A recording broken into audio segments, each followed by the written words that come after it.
or whatever. No hex fix. Yeah, hopefully Watcher doesn't make me grind today. Because I do have something to do this afternoon. Right, Inherent, so yeah, I only I cannot actually play like maybe a 6-hour run or something. But we'll see.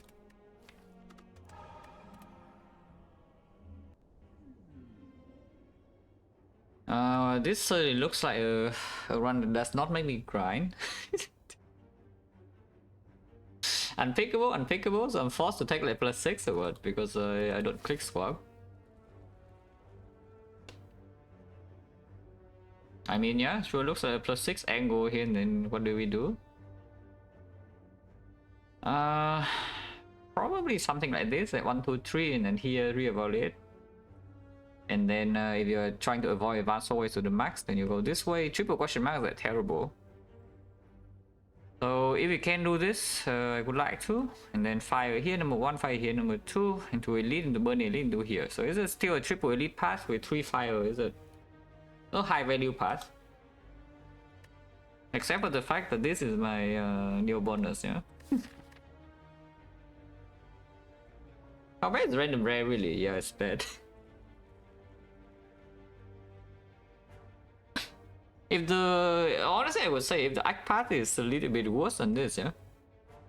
As in, there's not even any value to get from the act. Even if I farm, then maybe I'll click random rare anyway. Even though random rare and Watcher, there's like, I think there's like a 20% chance or something that you just get. And there's 5 or 6 cards or something out of the pool of like 19 maybe. I don't really remember the number, but yeah, maybe 25% or so that you get some like complete hot garbage. That is worse than skip. So effectively you add a curse to your deck, yeah? And watch your head's curses.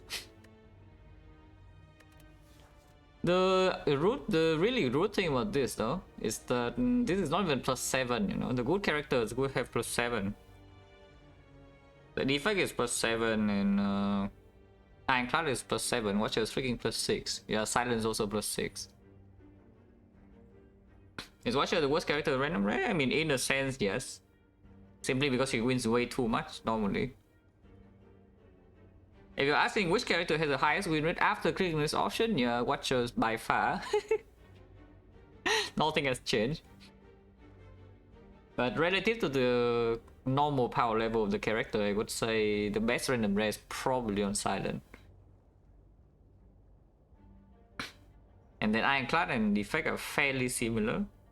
And Watcher is at the lowest. Click or skip on the neow button. Very cool. I guess starting here is like just better than starting here. Because here is sometimes you can go to question mark, but I don't even know what, and would need to see go to question mark here. Yeah, we'll see. But take this fight first, yeah. There's no... Going to early show and then doing 2 elites with really late elites with +6 neow bonus is not exactly the greatest thing. And just start here. So I have like no neow bonus, yeah. I mean, no neow bonus as to save HP in these fights. We do have +6. And Watcher actually cares a little bit about max HP and Act 4, so it's not like the worst thing I have ever seen. Okay, I lie, it's actually the worst thing I have ever seen. But it's not that bad. It's not that bad. Because the max HP on Watcher does play an Act 4 a lot of times when the only time you can take damage is the first cycle to heart and then you win. Because your deck has like, insane block scaling. No neow option into our neows. It's random rare 6 max HP curse for transform 2. So we have 6 max HP and we have no card. Very good. Oh, this certainly looks like a Watcher run and doesn't require me to grind. yeah, the one day I don't really have time, yeah. I mean, I can probably still play like maybe 5 hours at most, but longer than that it gets a little bit weird.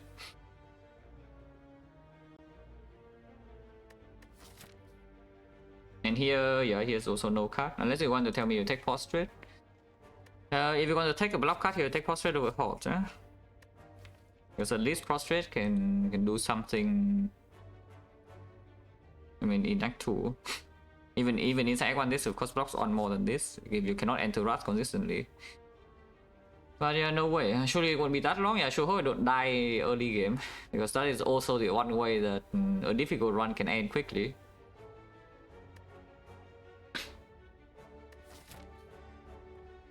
Skipping this is actually very, very scary, but I guess even if something really bad happens here, yeah? First of all, we need to roll 10% question mark fight.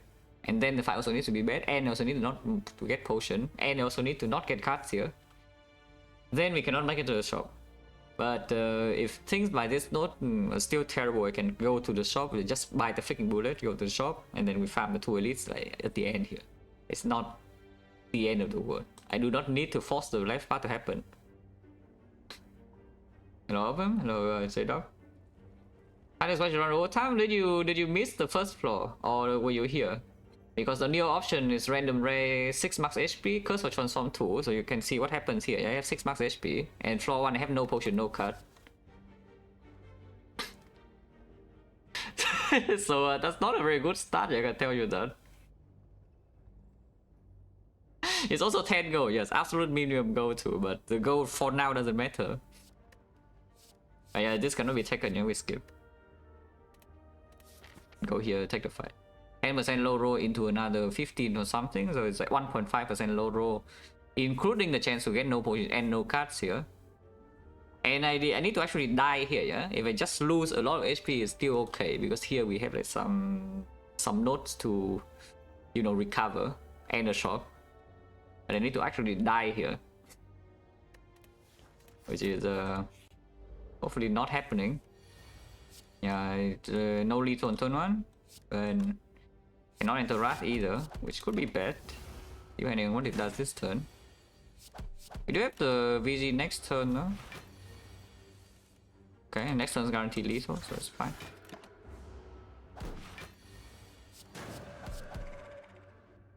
$14 gold, no potion. Foreign influence we take, yeah. And foreign influence is on average a very strong card. But yeah, that is on average. So if I hit with some extreme low rolls, then you die. But yeah, of course, we click it here. Floor 1 is already skipped, and it's up next to, you know, like the 2 garbages again. And we have no Nemonas, no potion again. Okay, what are you? Ah, not bad. It's a or you can take unload. Unload is better, right? Empty fist sucks, and unload is the best card. And we just unload here, we play 2 defense and take 0. Of course, I miracle 2 defense first, otherwise unload discard both defense, and then we play strike here with for the last energy for the miracle. Yeah, one shot allowed. The load is broken.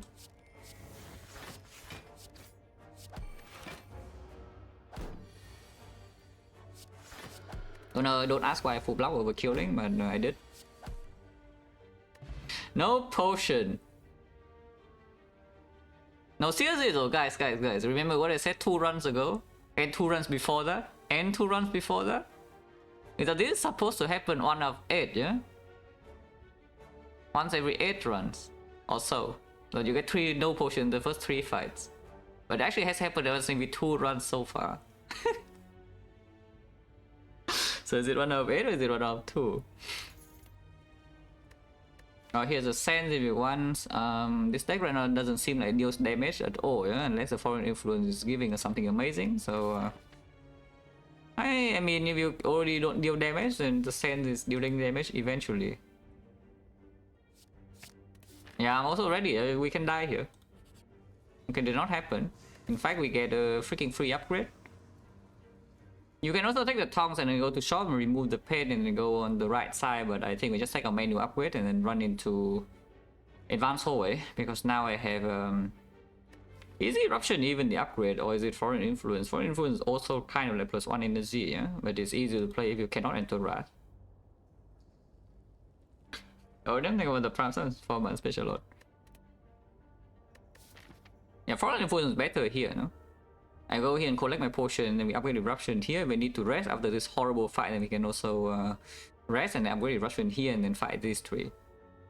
Yeah, foreign influence goes first. Yeah? I think with the current deck, it plays slightly more often than the eruption does in this fight.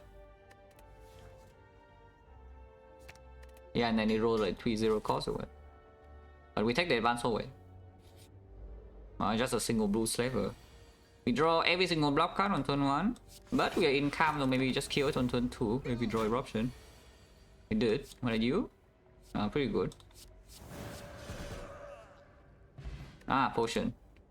We are still low in gold, yeah? 4 fights we get 54, 52 gold. So on average we get 13 and the actual average on is 15. The empty mine. Oh, this one totally is allowed to take this empty mine, guys. You choose a card? No. Deal 6 bucks HP. Yeah, deal with 6 bucks HP. It was random ray 6 marks and Curse of Transform 2. Into no potion first 3 fights into skip on floor 1. But the question mark was an ambushing me with the worst advance away of all time, and the actual advance away was also not the worst advance away of all time. So for now we're okay. We're not thank you for the sub and 41 months, special lot. But yeah, the empty mine, we do have an upgrade for the eruption immediately, and then the next upgrade could be on the empty mine, everyone or on the sands. The other choice is taking something like third eye. Well, no, only click. Yeah, with power. Oh, there's a shop anyway, and we're poor. This shop has no card. It also has no potion. I mean, at least the situation is not like absolutely horrendous, yeah. If we already got Oldman advance away or something, and you go here and try to bail yourselves out, and you see this shop, you're going to be like a little bit upset. But I guess you can just remove and not feel that sad because you know you remove a card. Yeah, let's remove defend. Yeah, the Guardian is coming by the way. Just saying at the end. That doesn't mean anything. One chance right now 60. I guess you can also buy the skill pot because the sentries fight right now is like not the best thing I have ever seen. And the weak pot doesn't really work there. Weak pot against like a Boolean, and we have sense of time, some sense of time weak pot against like a Boolean against a knob. You'll have maybe a royal foreign influence and maybe wrath into sense of time. You are sure. Against sentries we have not much of anything, because if you want to wait for the sense of time to be discounted, there's already shuffle time, and then you draw daisies and you don't redraw into this. So the sense of time kill one sentries, and then the other sentry you need to rely on like foreign influence.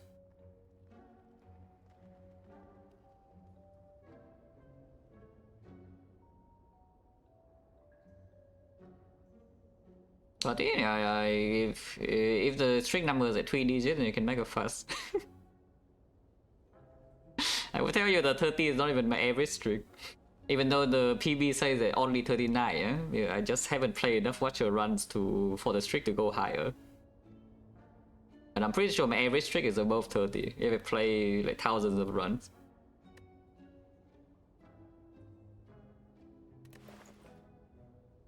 But yeah, skill potion 54 gold. That said though, this one can actually die. This is the kind of stuff that can die very quickly, yeah? Depending on what we see in maybe the next 10 floors. Because it has all the elements, you know, for the run to die in early game. It's just like the terrible things have not happened yet. Yeah, string goes to 0 so people can stop commenting on it, yes. True. Yeah, I think I don't mind the skill pot.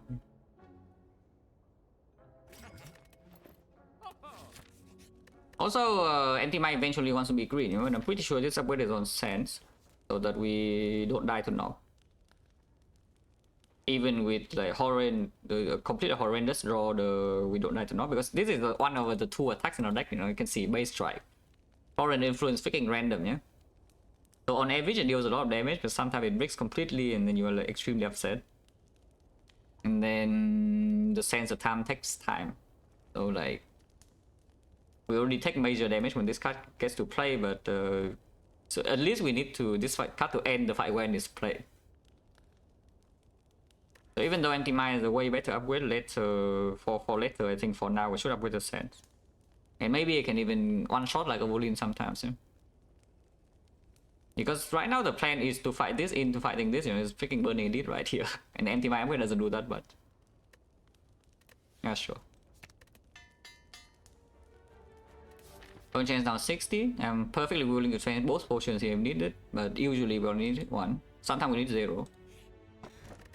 Ah. Oh, buy a potion and 5 HP. It's just like a Boolean after all. And we did draw 10 on turn 1, so a nice potion buy. Now, seeing like Boolean here though, I don't even know whether it's a good or a bad thing, yeah? Because this fight is probably our best fight. But seeing this fight here says that the Burning Elite is not like a Boolean, so now suddenly we open up some low roll to like max HP knob or some horrible sentries.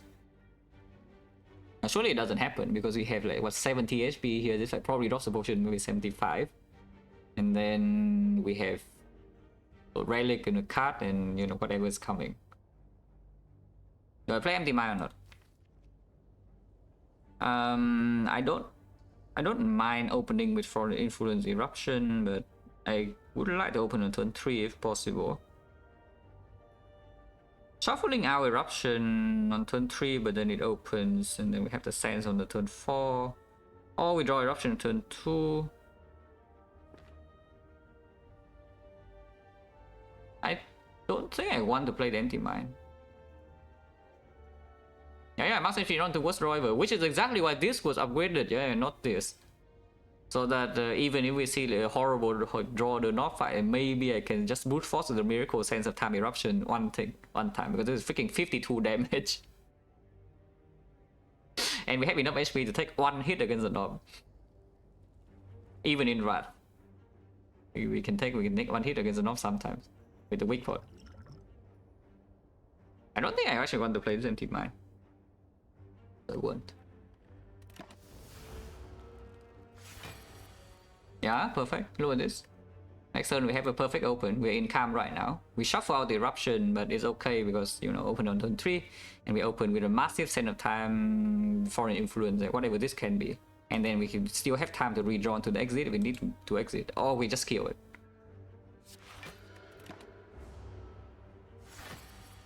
Okay, what are you? Wow.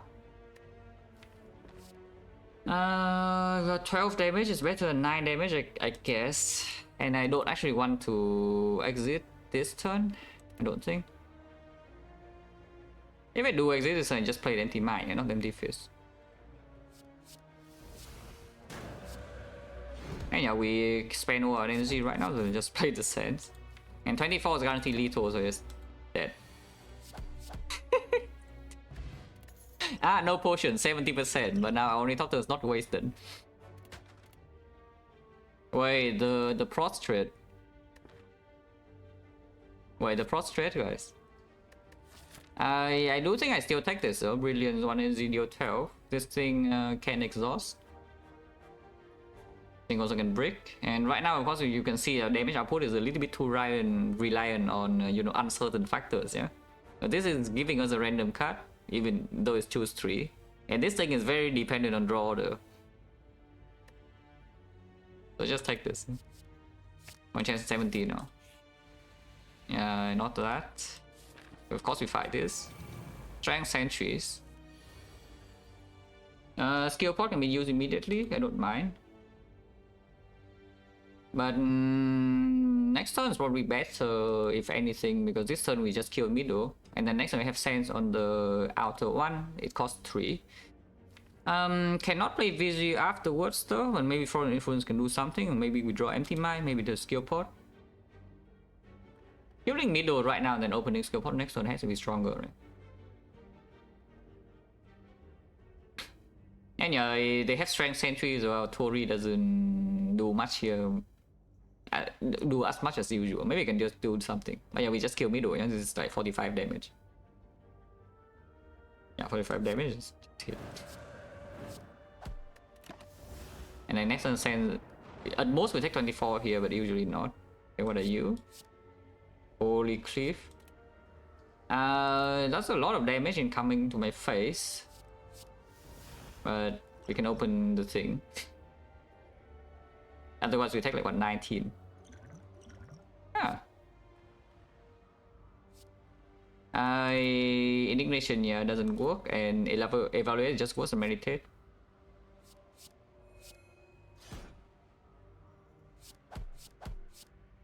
Next turn it's lethal, yeah. So the burning, if it's not strength sentries, we would take only 1 damage. On the other hand, we take 7. So this burning modifier is giving us like 6 damage extra to our face. Wow, like devastating, right? 6 damage. Oh, Orichalcum Tori is such a sick combo, man. For Act 2, I mean, for the whole Act 2, in fact. You don't play block and you just take like 1 damage or what? Ah, a real meditate. I like a real meditate. Okay, so I guess with what is happening in Act 1 so far, this is not the worst Watcher run of all time, yeah? Until I see the boss relic. Yeah, for now it's definitely not the hardest Watcher run of all time. Neow is 6 max HP. Yeah, here's a knock. Is this the worst knock roll of all time? I mean, it could be. I think it's dead though. I don't know about you, but I think this knob is dead, even without counting damage.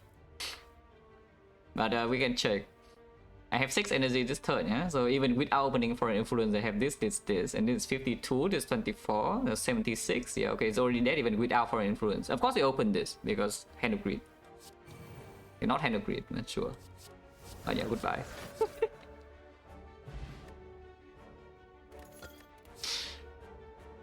No card, but we also don't need these cards. The Steel Chaos with a Meditate in the deck, not the greatest thing I've ever seen. Because it did actually open some really ugly situations potentially, yeah? Is that you use the Steel Curse. The first card in the deck is Meditate. And then the next card after Meditate is like some Eruption, End the Sands or something. So you end your turn immediately, so you take the hit, yeah? And then you remove Eruption from the fight. For the rest of the fight, like you do not get your Eruption anymore. And you don't even have your big attack, and then you die. It's kind of, is it the Vault? It has to be the Vault, right? It's not the Meditate then. I think the Vault is just removed, no? Yeah, powers are not played. Powers are not going to be played. I'm pretty sure in the Automaton, one time I have done something with the Steel Curse, Vault, or the Meditate, and my cards are just gone.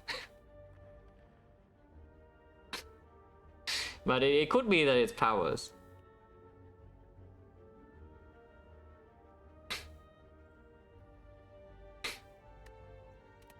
But yeah, here...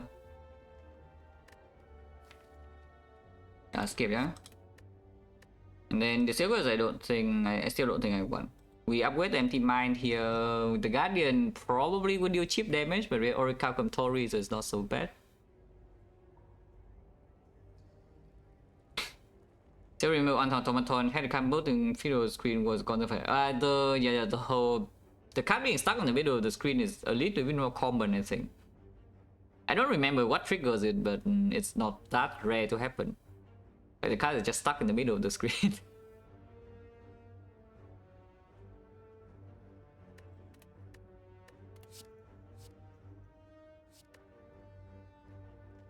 The only time I've seen it in Papa stream, like at least twice already.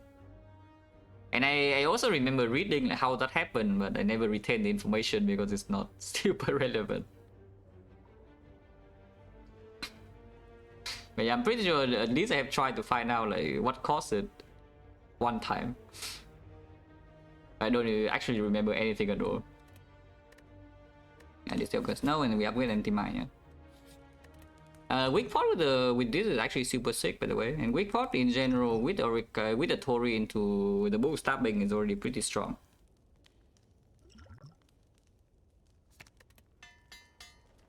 With respect to Guardian a little bit more, could have upgraded like this card.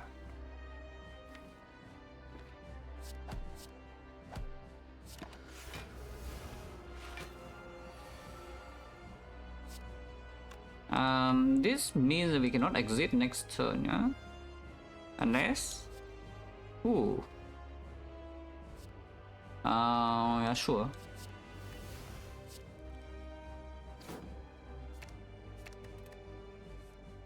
It shuffles out Eruption, but it means the next turn they always draw into Calm.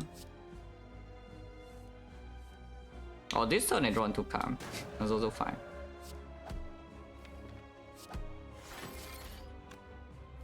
And then pull back like what? Just empty mine. I guess the second card doesn't matter. We're not going to play Strike Eruption this turn. But every turn we can do what, some VG empty mine idea. This overdraws.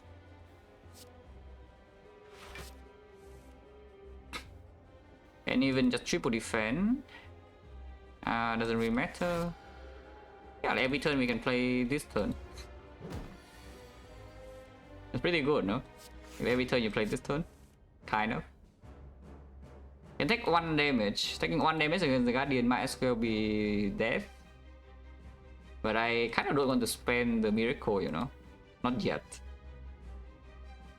What do I save the Miracle for, by the way, later? Because every turn I play this turn, and the split is never a problem because Sense of Time 0.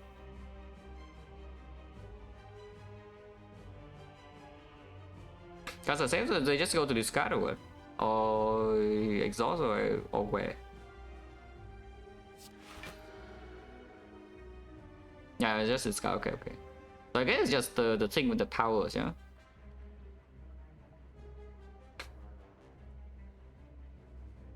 But yeah, meditate the just take 1, right? I don't even know like what I'm saving this for. Maybe there's some weird turn where we bottom deck shuffle out like meditate VG in the weird order, and then I need to play some eruption in to cut into empty mine or something. I don't even know.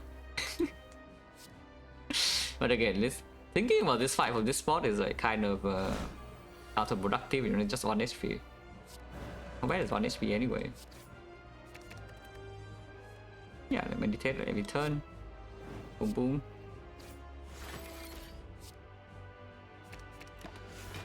Or maybe take 1 more this turn, no? Okay, did. Is your threshold? Even if it is, I don't care.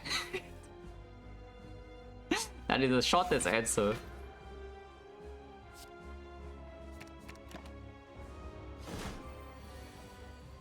Honestly, I would tell you, we are definitely not safe yet in this run because there's no like, block solution or whatever. My damage is not even so safe. We don't have second Wrath Source. But I am already half checkout. I am already half checkout this run. So hopefully nothing terrible happens. Because I'm not in the correct mindset to you know, react.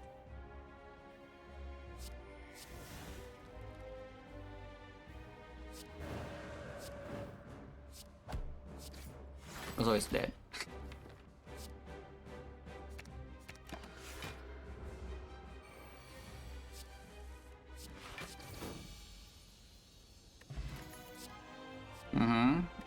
Ooh. Ooh. Ooh. And we have the mitigation here, and we have some sustain. So this conflicts with the meditate. And this is amazing with the meditate. We also already have a freaking empty mine. So you make this 0 cost, you make this 0 cost, and you can already see, even when this is 1 cost and this is 2 cost, we already play the same turn basically almost every turn. And this turn is strong. And now we can make it actually energy positive, and then we remove a few more cards and we are infinite. On the other hand, here's a vault that it's pretty good with Sense of Time, to be honest. Yes, you draw Sense of Time or you don't draw Sense of Time, then you play vault. And you're happy.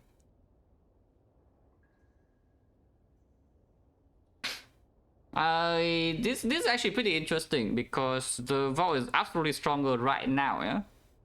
And it remains a broken card for the whole run. But if you run into the worst run of all time, like what would be the worst run of all time? Is it the run where you never actually find a way to solve your block scaling? later on the run and then you just die to end game like time eater hard or whatever? Or is it the run that you just get horrible things after horrible things after horrible things in early act 2 and then you die immediately? Because in order to mitigate the run when you never ever find scaling, and this establishment solves your problems like basically immediately, because the anti-mine is already here in the deck and the meditate is in the deck. But yeah, it doesn't. It makes you take a little bit more cheap in early act 2. We, however, have very strong relics for cheap mitigation in early game. No, like this and then also this a little bit and this, yeah, and 2 potions. Okay, already click. I would talk. As the essence of steel over this. Not really, but this actually is damage. This is only block and this is only block, even though this works well with this and this. But this is actually damage if we walk into a fight where eruption is drawn at a bad time and they also cannot really kill. And they also cannot really block.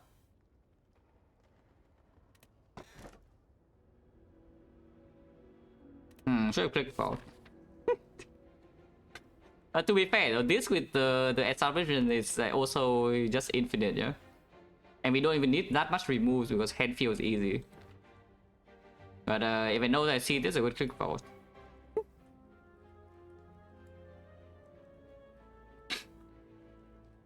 Okay, after clicking the establishment over the vault, like, do I still run into 3 elites and we overextend in Act 2 and then die a horrible death? It sounds like a terrible plan, but I want to do it.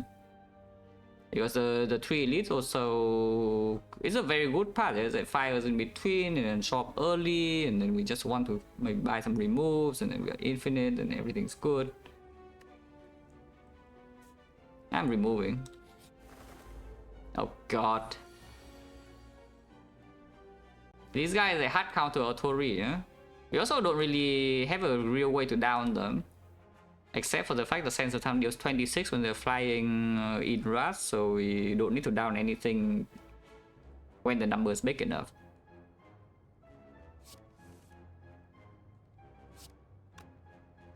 Bây giờ VG defend meditate anti-mine or what?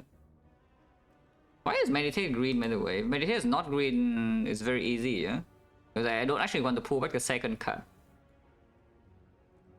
You can also just use the miracle now and down one of them, but then you're not in Wrath. And then you're not in Calm and you lose the miracle, so is that okay or not? Maybe it's okay. Maybe it's okay. We can also just wait for next turn if needed, yeah? Yeah, maybe it's just okay to do this. Hopefully not stupid. It probably is stupid, to be real.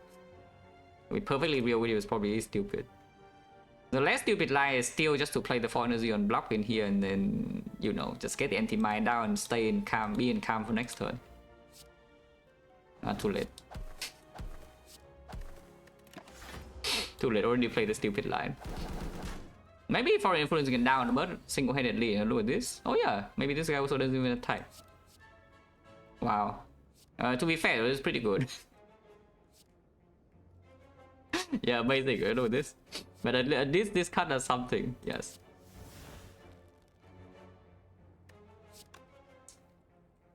Oh, what is this? VG into, yeah. We still Eruptions try on this, but the Goldie Eyes go on this guy. And then, yeah, kill this and then meditate. Like, if I get back the Gopher instead of the empty mine, I cannot exit next turn. Let me just get this. Yeah, nice submission by the way, would have been a vault. Because I think the vault would maybe be a little bit better this turn. Just a little bit, you know. Just a hunch. But the vault would be a tiny bit better this turn. 5 energy only, so what's the plan? 1 energy needs to be used on exit and 1 energy needs to be spent on meditate. Meditate is not always need to be spent, but if I don't meditate then this fight doesn't really end, yeah? Even if we try to maximum block this turn. We cannot do Eruption into Sense and then exit because there's not a vault in my hand. Wow, thank you. I guess you can also simply play, for example, establishment, empty mine, and triple block. In fact, I should probably play defend empty mine first to see whether we draw to go for or not. So let's just do that. Okay, no gopher. Yeah, I guess you can still do like VG defend. And then you're in calm and this is discounted. Next time you do have this. I think worth it. Yeah, we can easily take 0 here with 1-2, yeah, but I kind of don't want to use these spots because these spots are good. But maybe you can just use a weak pot. The upgrade pot is a lot stronger than the weak pot with the pyramid. We upgrade the miracle, we upgrade all the strike, upgrade all the defense, and of course your hand is full, so you upgrade more cards. But yeah, maybe weak pot now is like, okay. This guy's easy to kill because Sense of Time kills him even without any additional damage, yeah?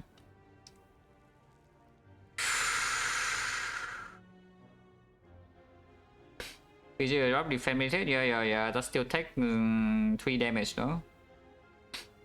Point chance 40 and if we weak pot now we take 0 and also not waste Ornithopter value.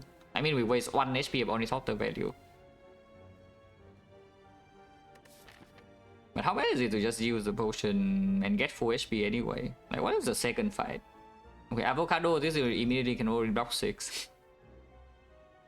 I guess the thief doesn't do much, and Chosen probably doesn't matter, Chosen would die to Pyramid, and Baseball doesn't work. So it's basically only Avocado, 25%. At the same time, 40% of the time this thing drops a potion and we already lose only total value. Nah, I just use my pot, yeah? So we weak pot here and we full block.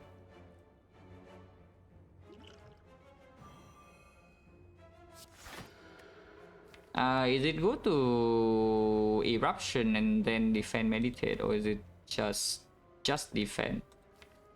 Because I want to draw into go for the eyes next turn. If I meditate right now, it's hard to actually draw into the go for the eyes. I just defend.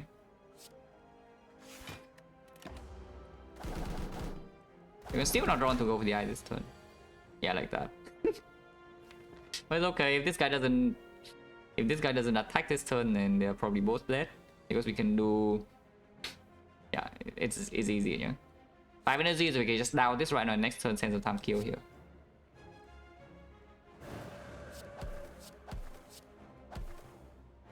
Holy, look at this.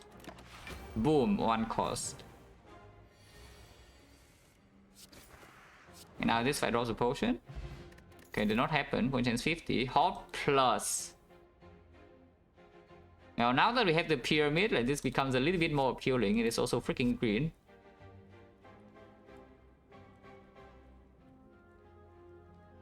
It does make our... basically, if you are having a very bad fight where damage just cannot come early enough, yeah, then this is not that good. But at the same time, like, come on. Come on. What do you want me to do? Question mark before the shop, or yes or no? So we can see the cleric to get scammed. Sometimes I see Ritual Dagger, and Ritual Dagger Pyramid would be like absolutely amazing, but then we can be lazy and take 50 gold.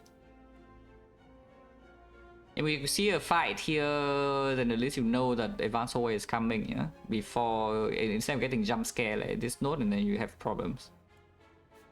And Red Mask Bandits right here probably can kill them without the shop. I mean, I hope this can kill them. We took like quite long to kill the birds, yeah? How much goes Knowing Skull? At least 2, but I don't know. We click 1 potion, probably. And then maybe go 2 or 3 times. Probably 3 times. With the Ornithopter also. Like 3 times go would be 490, yeah? And remove is 100. So you have remove plus Rare Relic Threshold, or remove plus 2 common relic, shop relics. Wait, what?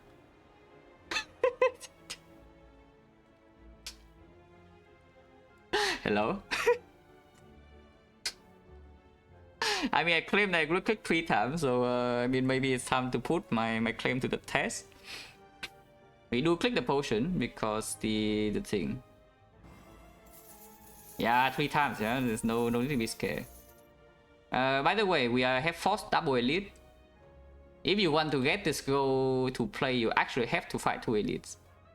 So it is forced double elite, yeah? It's not forced single. That said, you know, I already said it. It's 3 times, and we click potion. So we go to 41, it's actually 51, and we are like ultra rich. Okay, not that rich. We could be richer, and that's fine. Wow, Relic plus remove through this threshold here, amazing. That's not great. In fact, we might even throw away this potion to buy a better one, because this potion sucks, and then this shop also is terrible, so I don't get to spend my gold. Unless I go here, and then I don't get the fire. Okay, remove first, yeah. Definitely remove defense. Definitely buying sling. Yeah, that was worth it. That definitely introduced like 0 risks whatsoever to the run. It just made it like infinitely stronger. You can also just save the gold now. For chance 50s, I'm willing to also spend the taunt spot here just to heal a little bit, because this potion is not very strong, and then in the elite fight we do have the sling. Instead of just exchanging potion, you can exchange potion here for this, for the block, for example, or the fear. Both are okay. Well, surely we don't die, right? Oh, surely we don't die. Surely we don't die. I lose this fight. Are you? Ooh, cold snap. Yeah, it doesn't do anything. Because we are not cheaters. Some people will get a frost orb here, you're not me.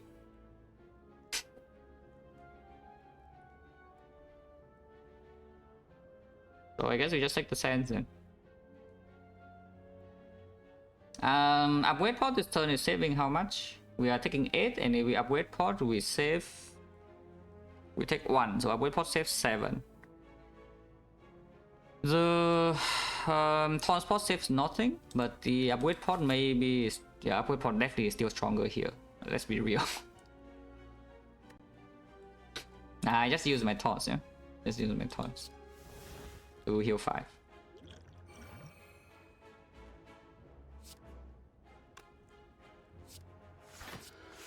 We play hand.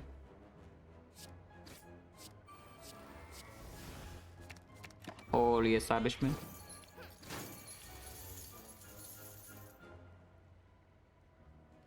Take 1 more. And yeah, that's why we also hit this, yeah.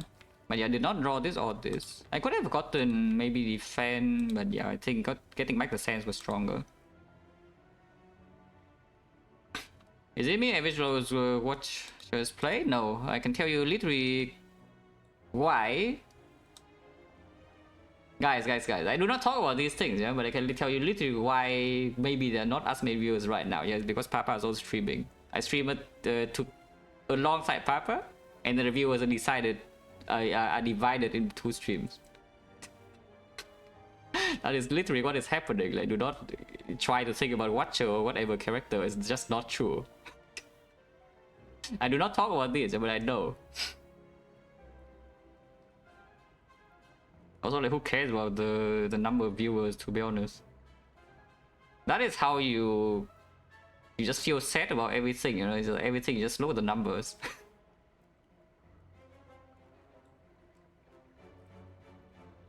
And then you're sad. But yeah, here... Yeah, of course, Sands, I take 1, there's like no line, no? Which is why also you got back the Sands. Instead of getting back the defense and try to block this turn, because the Sands actually give me a threshold kill here with the taunt spot. Yeah, and people say taunt spot is useless. Oh yeah, Orichalcum. I already said Orichalcum Tori is a very, very sick defensive combo. No potion, oh god. Oh, clicking knowing style is like killing me or one. Okay, now I'm actually a little bit worried, yeah? Because the shop bricks, we do not get our potion HP refill. We are half HP now, they're double elite being forced. Our deck is not actually very good against the double elite, at least on turn 1. So Slaver is gonna be a huge problem. And you know, double at least if double force. Dying to knowing skull gonna be so freaking funny, but you know, that's how it goes, right? Like, that is what it takes for Watcher to die, yeah? If you do, you damage yourself. Oh, we need fire lead. Yeah, what's the other option? Yeah, the shop. I mean, of course, you need to do this first. But the more important question is whether you go here or not. But most likely no, right? You walk into here our turn, so you're getting a force curse and everything is terrible, and then you die. Cool. These guys are not it though. Like these guys simply just don't do anything. And we only still have one eruption, yeah? And we don't really have a clean way to reach this eruption. So this is basically because of the establishment. Because if I have a vault right now, I would not be that scared. Even from 36, I would not be so scared. But the fact that I have the establishment and we also have been breaking potions, and suddenly now there's a double elite coming and the shop also breaks, is terrifying. We can actually die.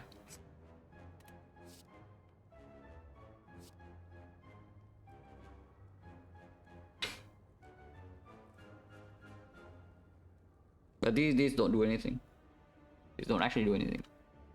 Unless you tell me Consecrate is doing something, but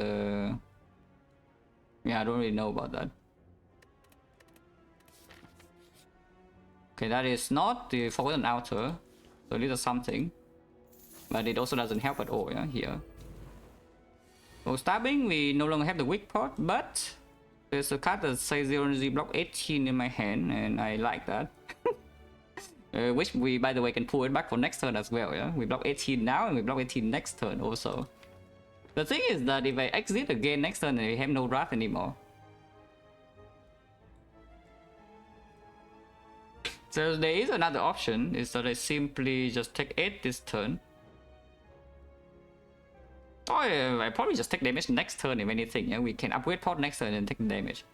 The more aggressive choice is to kind of, in a sense, waste the upgrade pot a little bit here, but we play Eruption, Sense, Meditate.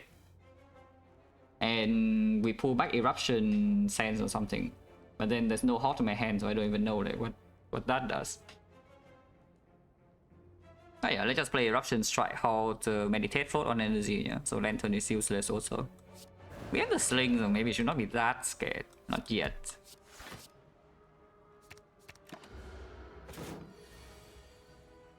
And the Sense is being discounted. But yeah, no exit this hand, so you can... Here you can just already take damage. Or unless it dies. So we'll see what this is. You can also leave this unopened, but yeah, I think I want to open now. Especially after not drawing this or this. Oh, is it dead or what? Weird question to ask when it has 141 HP, yeah, but is it dead? And do I have gold or not? Let's say I take Hand of Greed and then upgrade pod, because with our upgrade pod we only have 5 energy and I'm pretty sure that's not lethal. Okay, how much damage is 5 energy anyway? Sense of time 28, yeah, 56. 56 is 11. 67. 67, 1 more energy on the Brilliance is 14, 28. So not quite. But yeah, 28 plus the Hand of Greed is 44. 72. 72 plus 56. 128. 128 plus 11 is 139. We're actually only 2 off. Wow. Without our weapon, we are 2 damage off this turn. Unless I take this. If I take this, we have lethal, because this is more damage than this. This is with 2 it's the same. Never mind. Yeah. I thought we had 3 strength for some reason, but yeah, it's only 2 strength. This is 20 damage. So it's actually 2 off. So we upgrade pot this turn and get the Hand Grid plus also lethal, yeah. Yeah, the vault here would kill without the pot, by the way, just saying. Yeah, potion here anyway. Double check that I'm not failing the math. This is 56, 67, 67, 1 energy. Actually, no, we have 6 energy. What am I talking about? Huh? Yeah, no, guys, what am I talking about? We have 6 energy. Like, what the hell? We're in calm and we have this. If we have 6 energy and it's just dead, then we can even place try without potion. Okay, never mind. What was broken? I mean, what else is new? But yeah, it's dead. Triple check, 6 energy. Yeah, so we play everything. Exit 2 from calm plus 1 from here. We have 6. 1, 2, 3, 4, 5, 6. 86, 67, 82, 83. 83 plus 28 is 111. And yeah, we overkill it by like 14 damage. Yeah, potions plus 5 HP and plus 5 gold. Yeah, this potion is plus 5 everything.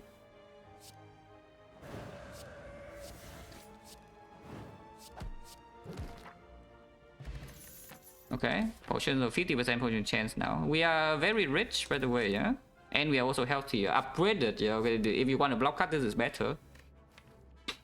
Man, Spiritual Meditate is like such a sick combo, especially with the Pyramid and also the Establishment. And suddenly you have like this 0 energy block 36, but we already have 0 energy block 18 now.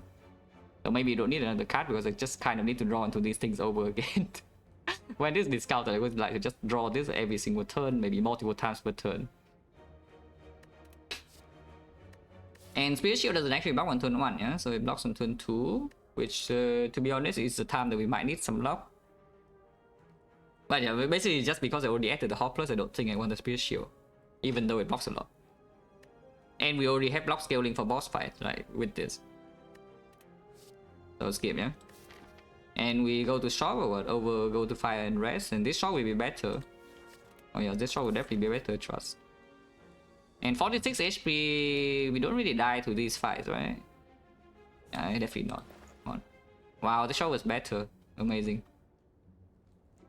Shock is still caught complete garbage. At least we have the remove. At least you can remove a card, but this Shock is still hot garbage. Remove another defender one because Orichalcum, then Sling, and then if we are in Wrath, then the Hot is blocking enough and defense is still worthless. I mean, defense is just kind of worthless in general in this deck. And against the Champ, yeah, against the Champ we have Establishment Meditate and we can block with this. Yeah, only good shops though, exactly. Should have used this for 5 gold or what, and 5 HP, but maybe now I'm thinking of potentially buying attack pot. Probably not though. His Frozen Eye is doing effectively nothing. Yeah, Frozen Eye in this deck, I don't really believe it will be worth our money's worth. And I would like to have go to remove cards because my remove is already 150. So how about this cut through fit, for example, on sale? Because it's a pretty good thing to dump energy on with the lantern, yeah. On turn, it's a good, very good draw on turn 1. More attacks on turn, basically just damage on turn 1, turn 2 before the pyramid is doing much of anything when we are at the weakest. And yeah, just another attack to play with the sling. If it's discounted with the Establishment Meditate, it's just a positive draw. Yeah, cut is fine, yeah. I am not going to pay gold for Frozen Eye though, but cut is fine. Next time we have free pathing, so if we make enough gold, we can even just go to the double shop or something. Surely we don't need to exchange potions, right? If we have the vault, then you can buy Other War. Your Other War vault, boom. Plus 1 energy next turn, amazing. We don't have vaults. Yeah, skip, yeah. I mean, surely it's not like the worst level is 5 all time, right? Oh god. Ah, the cut through fed. See, you can't only play, yeah? We can kill at least one here. I'm pretty sure we can kill 2 if we use Liquid Memories. And upgrade pod. If we use both pods, I'm pretty sure that we kill 2 of them and then we are like out of the fight. But let's calculate without, you know, glucking like crazy first.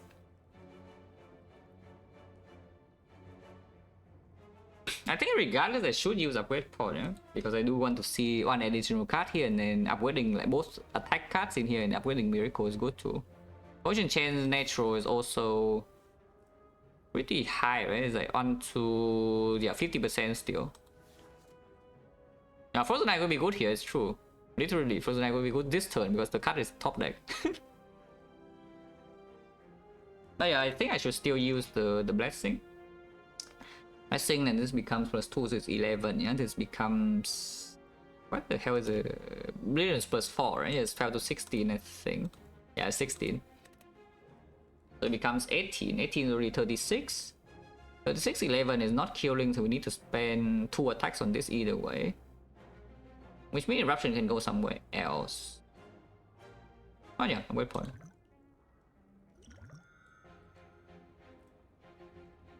I guess you can also do eruption into cut into strike here. That's 44 plus here is 55. Otherwise, it's 36 plus 22 is a little bit more overkill. Either way, we need to liquid memories back on attack here to kill anyway if we want to.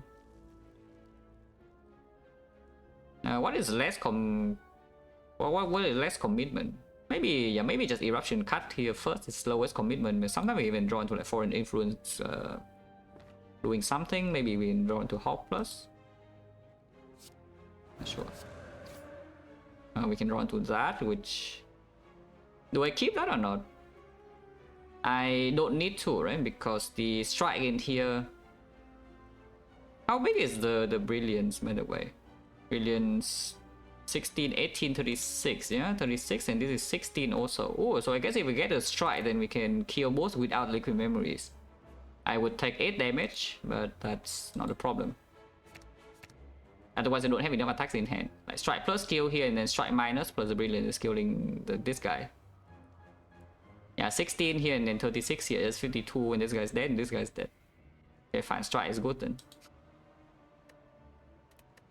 Again, Vault will be good here. 22, and then 16, 36, and upgrade power is needed, yeah? Or Calcum. And the sling also performs, yes. Doesn't matter what we take here, the fight is already over.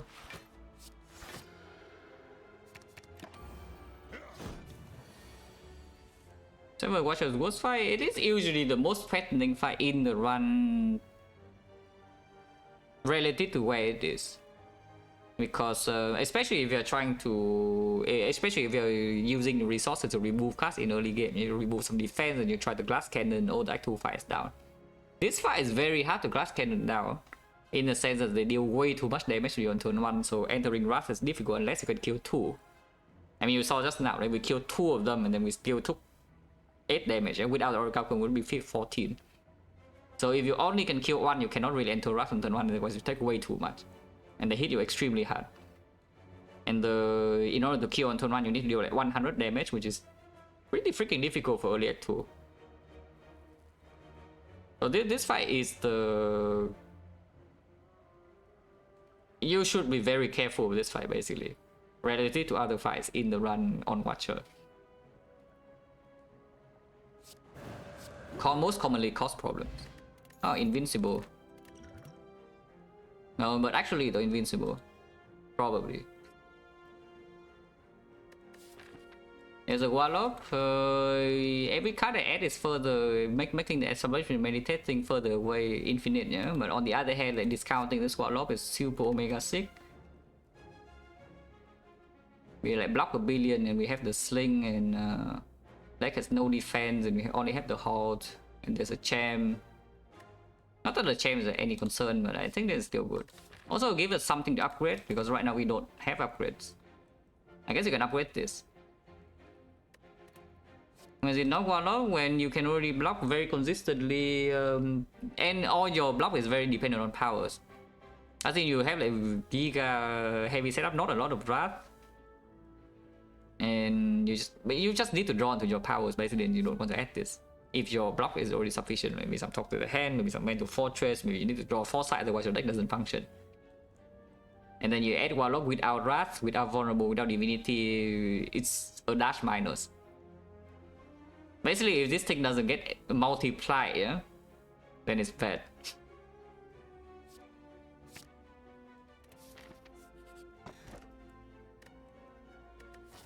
There's no way we need this, right?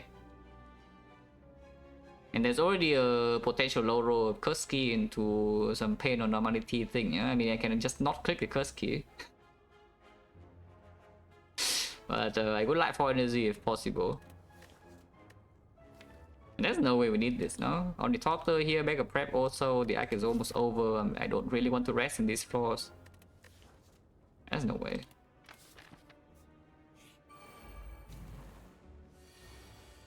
Ah, the cut.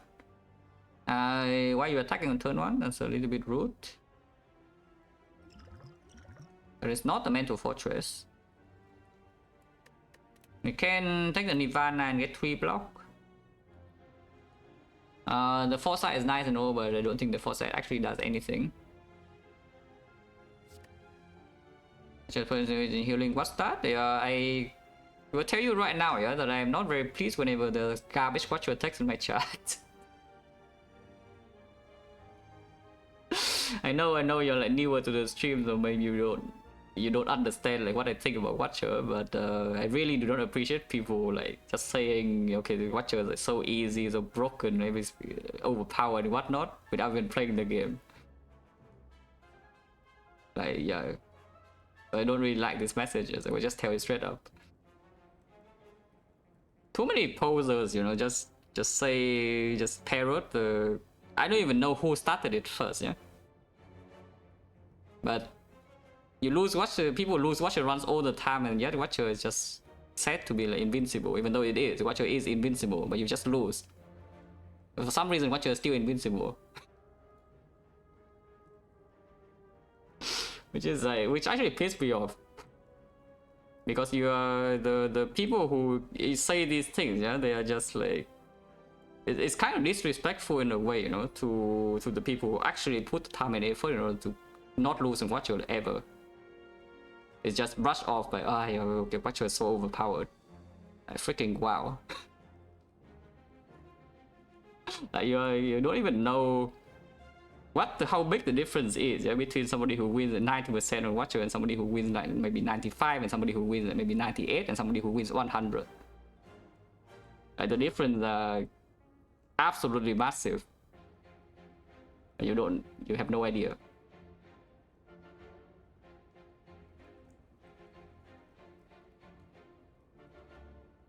So I really appreciate it when people actually spend effort on Watcher, you know.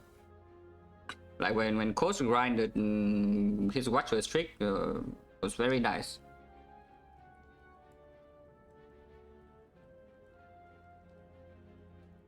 But you know, some people just look at his 52 streak and say, oh yeah, Watcher is broken, therefore the number is big. Like, what the hell? I mean, it's true, Watcher is broken, but yeah, what is your number then? That's just ridiculous. But yeah, Nirvana here when we block 3 and then play defend block 8 or what? Block 8 is actually much nicer than blocking 6 because we already calculate the second hit as well. Yeah, same thing about when Mer had the world record. Like, people just, oh, your Watcher just goes infinite. Like, what the fuck? Like, nobody, the people who say this, I'm pretty sure they have never even watched the runs. If they're claiming this kind of bullshit.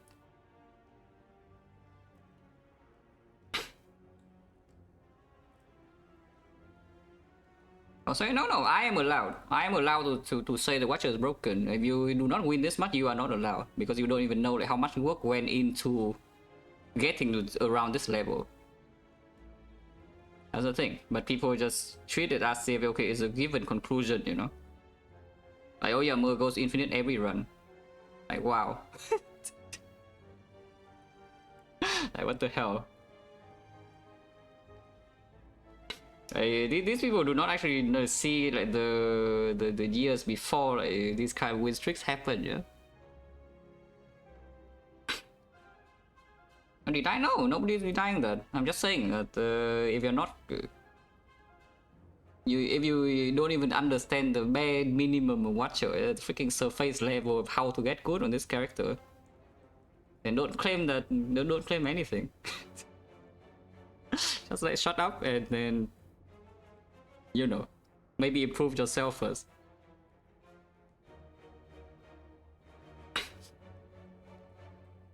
And I hear this all the time at Watcher, everywhere, and it just pisses me off every single time.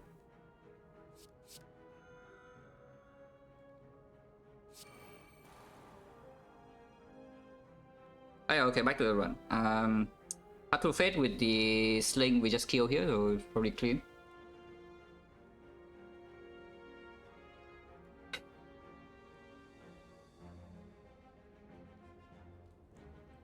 Oh yeah, eruption. After fate here, strike, defend, meditate, yeah, 5 energy. Somehow we draw into Halt or something and the Divana is useless, but at the same time I still heal 5. Oh. Well, I guess the Divana is useless, but I still heal 5. Don't worry about it. The power point on the foresight would have been good in the boss fight then. But you know, didn't happen.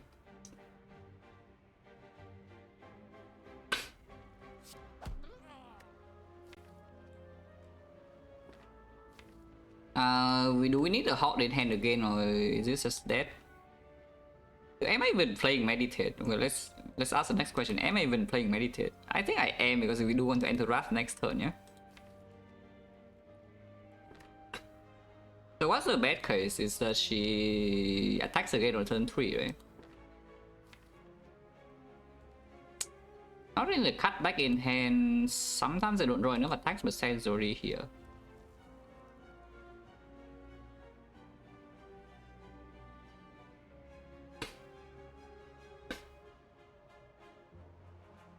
Alright, yeah, it's fine, it's okay. If you don't mean like, yeah, if you don't mean it like that, then yeah, there's no problem.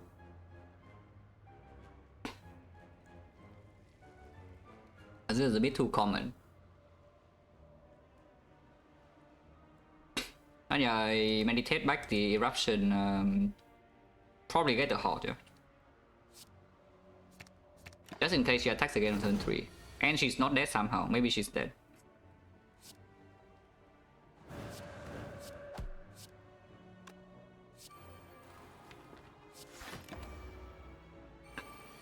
Yeah, she is attacking on turn 3. Maybe she's still dead though. But of course you get full block here. Oh, she is dead. Tiny chest. Curse key I would like to take now because I already took the key. This relic will not actually proc, because I don't even want to go to 4 question marks in next 3. I am also probably not going to this question mark either, I'm just going to more fights. Honestly, there's no reason to not take this, yeah? We take this to make the relic bar longer. Even if I take the curse key, we don't trigger it in Act 3 anyway, because the pathing is not forced. And sometimes I guess you can get a chest, I don't even know how and why, but sure. I just want my relic bar to be longer. Let's get into force for question mark, yeah, already key though. This is not needed, just study we don't need. Just lucky plus, yeah, nobody cares. Let's do. Unless you tell me it's time for Crescendo, because I don't have a second Wrath source, and even with the backup prep, Crescendo eventually goes away. If I play the establishment, it also goes down to 0 without being upgraded one turn later. And maybe you say that sometimes you just need a second Wrath source on turn 1 or something to not get owned. And then you can just rest though. And no skip. Wait, where's my Wrath?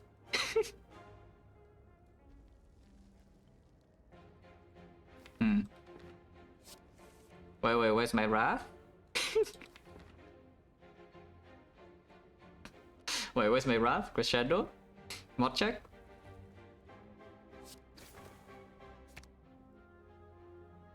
I can down the bird or I can meditate now. I think I just down the bird to be honest. Oh. I guess I am downing a bird.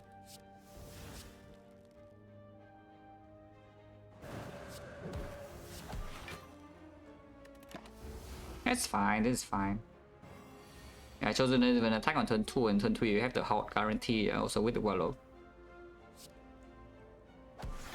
Play establishment to discount this, yeah, sounds good. And then block again. Establishment is in play, so Wallow is 1 cost, and then yeah, Chosen's dead. I mean, I hope Chosen's dead because there's no Wrath in my hand. That is fine.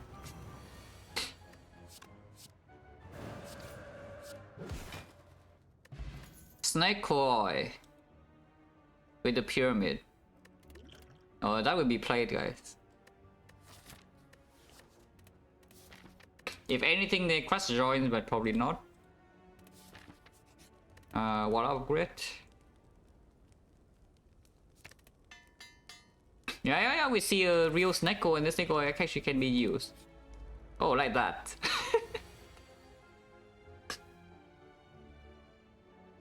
Man, this one's so... Dude, this Act 2 is like so funny for like so many things, you know. It's like the knowing skull immediately after talking about it. Like the open mention what happens with knowing skull and the floor after was knowing skull, and then yeah, open say the Snecko and the floor after the Snecko. Open. You're on T-Nice. This guy is freaking scouting my seat even though it's high, it's hidden. Unbelievable.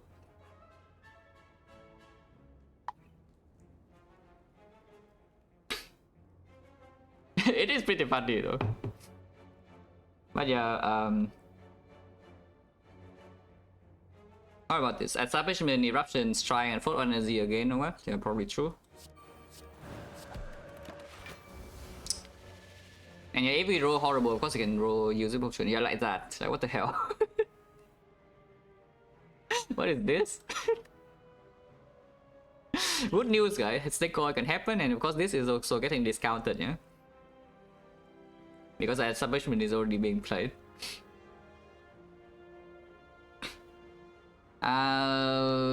It's awkward though. Maybe I just halt Miracle and a Snecko immediately. Yeah, I think it's halt Miracle, Snecko immediately, yeah? Because otherwise I take one this turn, I don't want to take one. I mean, if I try the full block and I'm outside Rat and this thing doesn't block. Oh wait, this thing is green. Oh, never mind. I thought Warlock is not green for some reason, but it is green. At least we just avoided the last floor. Oh, never mind. Never mind, you're 54. Well, now we can Snecko. We play Sense first and then Snecko. Can also play this, but yeah. Only +5. Oh, that was better.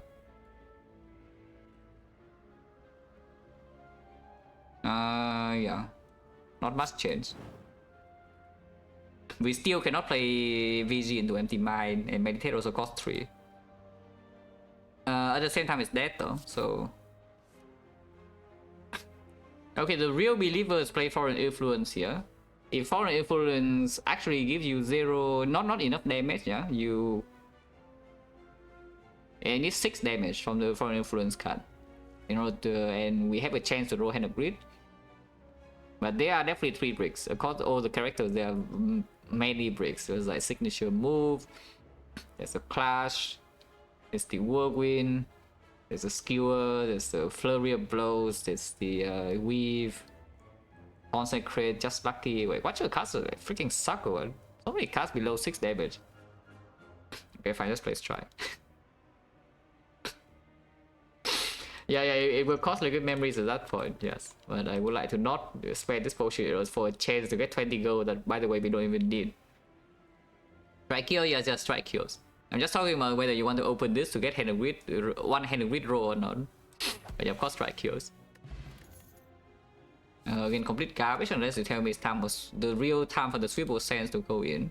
We already have this though, so I don't need to swivel for anything, yeah. We skip again one. Yeah, probably true. Can make Tiny Chest happy. I don't want to because sometimes we take Kurski though.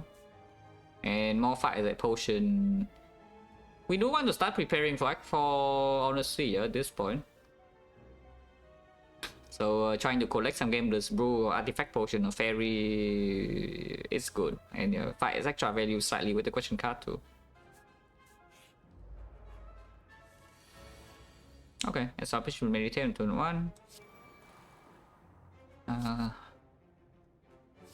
This Harsh Whip. I can also just not play the Meditate this turn. But then I float energy. A lot of energy. I guess not that much because it can do VG into Strike. I guess I should not have opened this because I was thinking I opened the attack card and I Meditate the attack card back, yeah, to get it discounted. At the same time, I might not even play Meditate this turn, so I should have maybe not open. And leave a 0 cost attack in hand for the Eruption draw to actually kill. Oh, too late now.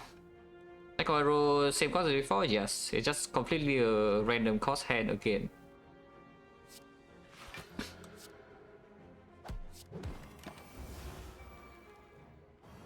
One of hand with and 20 gold off. You're okay, noted. This is a little bit rude. Warlock is not even in hand, but the eruption is here. If eruption is here, all is well.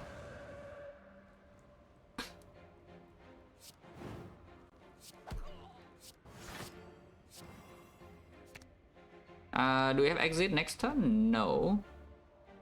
So even though I want to pull the hot bike, I probably am not allowed to.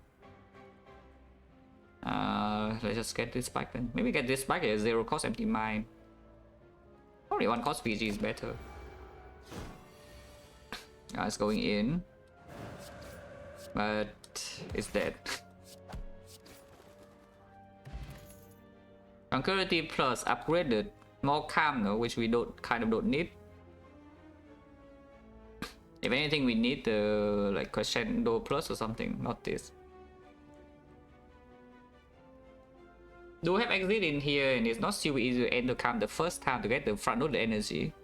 This deck is lacking front loaded energy. Lantern is nice and all, but and Miracle is nice. But when the fight goes long, we have establishment energy. Is just initially playing this establishment the first time is difficult while not taking chip damage. So this can help with that a little bit. At the same time, it makes the worst or draw order a little bit worse. But the actual worst draw order in this deck would be when eruption is not drawn until like turn 3 or something. And if eruption is not played, we cannot do much of anything, yeah? Because the hot doesn't work, the warlock also doesn't work. And the meditate target is also awkward. Keep the previous crescendo minus, yes. Crescendo plus I would take. Crescendo minus is also like half plus because of this, but at the same time it's not. Also, the second Rust is not super urgent yet. If it ever is even needed. Maybe it's never needed. Can upgrade cut. And recall. If we recall now, we open rest every single file afterwards because the cut also doesn't need to be green. Upload is pretty good though. Yeah, you can also upgrade establishment. It's generally is not even a bad upgrade. Because Mega Prep Lantern mitigates this in this deck, eventually we'll need this card to be in play to function, yeah. But maybe not now, maybe not now. Probably just recall anyway.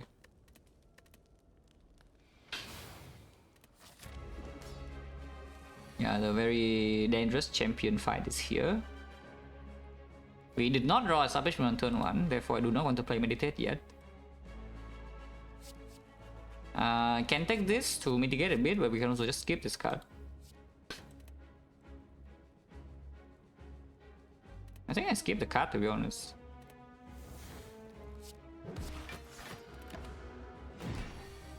Still did not draw it on turn 2.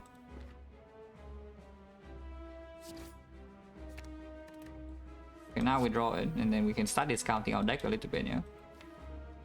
VG Eruption. You can also do Warlock Eruption. I guess Warlock Eruption is probably slightly better. How do we scale? Yeah, how do we scale? Indeed, this deck is... How does this deck scale really? It doesn't seem to be possible, to be honest. Ah, yeah, you can see like, if all these are gone, our deck is a million times stronger. Which is why saving gold to remove an Act 3 shop is good, yeah? Next turn, it never attacks, so entering Wrath is fine, and of course we still have Hot, we have Empty Mine next turn. And this turn we can block in Wrath. There's no problem blocking this in Wrath.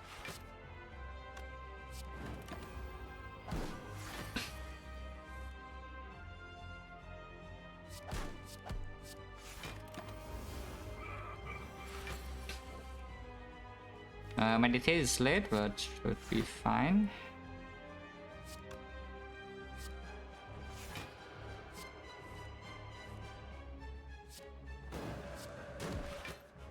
And we pull back the anti-mine Warlock, yeah. And then the deck is already strong. I guess they can also spam Miracle now because energy. Yeah, the energy is already being built up. And now I need hand space more. Discount, we can discount the cut and the VG, and then yeah, then it's complete.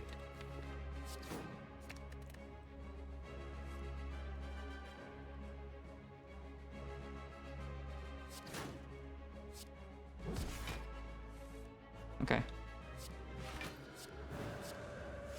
Boom block nhé.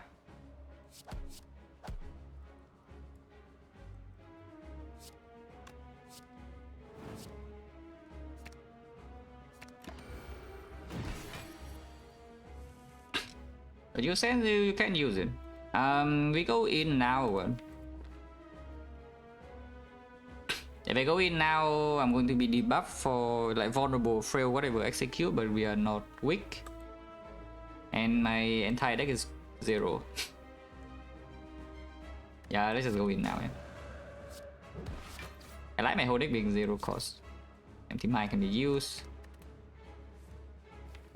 Not yet though.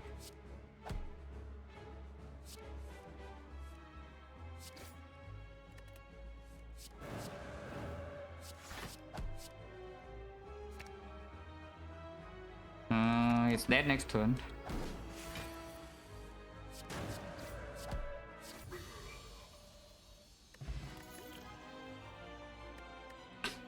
These are complete hot garbage.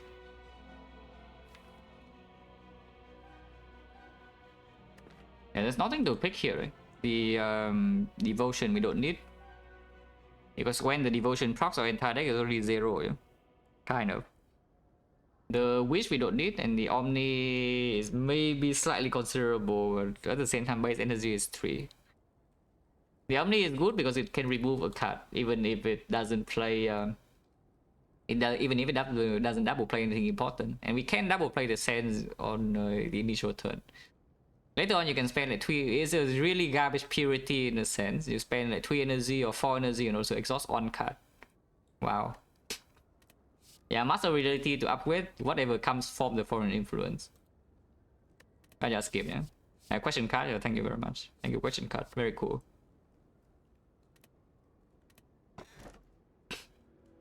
That is pretty bad, I would say. Good news. Oh, by the way, just so you know, we still don't have Giga Block scaling in the deck. As in no mental fortress, no touch the hand. Potions are also not like loop pot or whatever. So if you pick the vault, I mean you're cruising to Act 2, but in this situation with the vault, are you feeling safe? Because these are establishment, I don't feel that safe yet, but I'm also feeling safer, you know, relatively speaking, because I can actually beat boss fights. With whatever crap this is, like what the hell is this? I guess it takes a good back. Yeah, second back it is then. Take over vault, yeah, this one, this thing.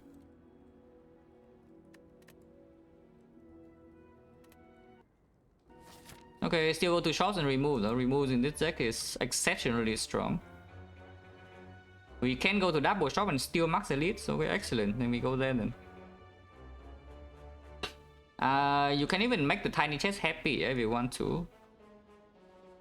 Actually, no, you cannot, because we did not take a single question mark last act. We cannot take 4 question mark in this act unless I give up on a shop or something. But I don't want to, I just want to go to fights.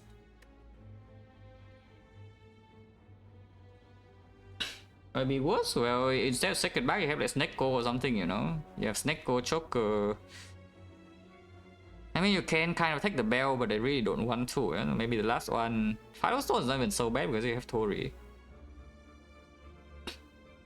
Maybe you can say Dome or something. Honestly, Dome in this spot would be pretty horrendous. It's not. Probably still not worse than Skip though. But yeah, Snecko, Choker would already be the 2 that definitely would be Skip, but the last one on top of my head I don't know yet. But Bell is pretty up there in terms of being bad. Because the impact of one curse in this deck is absolutely massive, as you can see in the chain fight. Like, if you can remove a couple of these cards from the deck, it's. I mean, I don't know whether it's true infinite or not. Maybe it is with empty mind. But at the very least, it's extremely strong because then suddenly you can play double play Warlock and Hawk like every single turn, instead of just playing them once and then drawing them back again for the next turn. So maximum output per turn effectively like double or something. Yeah, damage increases, block increases, everything increases. Alright, start here first. We already have 3 keys, so you can take Portal if you want. This guy's going in. And we can kill him, yeah? These potions are so strong though, so I don't know when, if ever, I would use a potion in this Act 3. So maybe the Ornithopter is also done for... At the same time, I already recall, so we can rest every single fire. I don't need to sustain so much.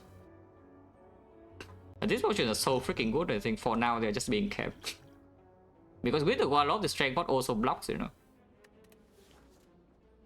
I mean, 4 strength already kills every freaking thing, yeah? But at the same time, it makes the Warlock block improves too.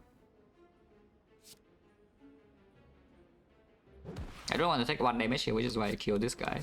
Hopefully not stupid. And also, at most we take 1 damage from this, unless this got attacked. What the hell? No, seriously though, like these repulsors... Recently, these repulsors are freaking attack, yeah? Normally they never attack, but now they just attack. Pyramid, there's no synergy between the establishment and the pyramid.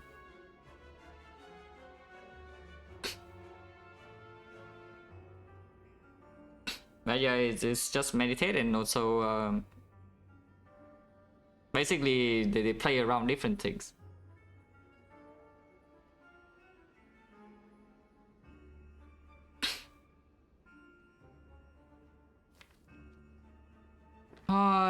This guy attacking this turn is so annoying. But I guess we can just take the hit, or unless you tell me Liquid Memories instead. Liquid Memories with the pyramid is not that strong, to be fair, compared to normal. This potion is not that strong with the pyramid. Like, what's the best use of Liquid Memories in this deck? It pulls Warlock and it pulls like Meditate to discount one thing faster. Okay, it's pretty good. You are effectively maybe 2 turns faster if you cannot get a lot more removes or something bad happens. Liquid Memories effectively make you maybe 1.5 turns faster in scaling, while also providing a large value of front load block. Yeah, it's pretty good. At the same time, I don't really want to take this hit, you know, it's 14 damage on my face. If my Liquid Memory is already 24 damage, so yeah. Why don't I even draw into this card, like Foreign Influence, Eruption, then I take 1 damage. Is that even true? That's fake news with Eruption Strike. Cut to Fate doesn't even kill here. So I probably just say goodbye to Liquid Memories, and yeah. I think the Strength Pot is probably stronger still. Because the Strength Pot plays better when I draw those Horrendous in the initial turns. Okay. It is Eruption, but we don't have lethal here. We're just slightly off on damage.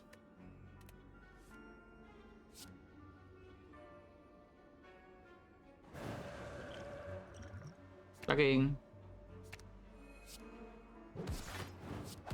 Now, at least we don't waste Ornithopter. Ooh, 10 strength. Well, if we see artifact, then this is insane, no? Upgraded. This power is good for every single freaking boss fight endgame. Especially if your deck is not infinite. Yeah? If your deck is infinite, then it gets in the way, but at the same time, you're already kind of win, you know, if you're infinite. So like, why do you care about this? I mean, it's freaking green. Like, Foresight Plus, like, come on. How do you say no to Foresight Plus?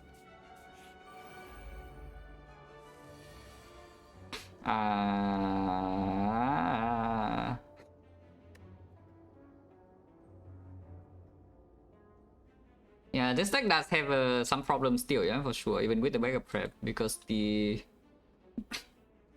our front load block is not the best, let's put it that way, because like, we are fairly reliant on acceleration to scale. At least in the fights that we're not using potions, yeah. Then initial turns we are a bit slow. But yeah, they're going in. Unfortunately, this cannot play. But yeah, Sweeping Beam, draw a card. Okay, not too bad. If we draw into the eruption, it would have been actually decent. So I guess we take like what 13 here.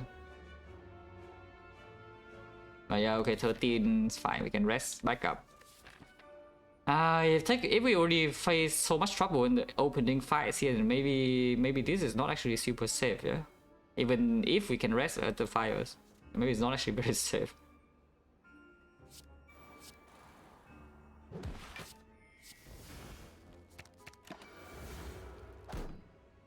Ow. Yeah, especially if turn 2 the eruption is not even in my hand, and it should be fine with the cut.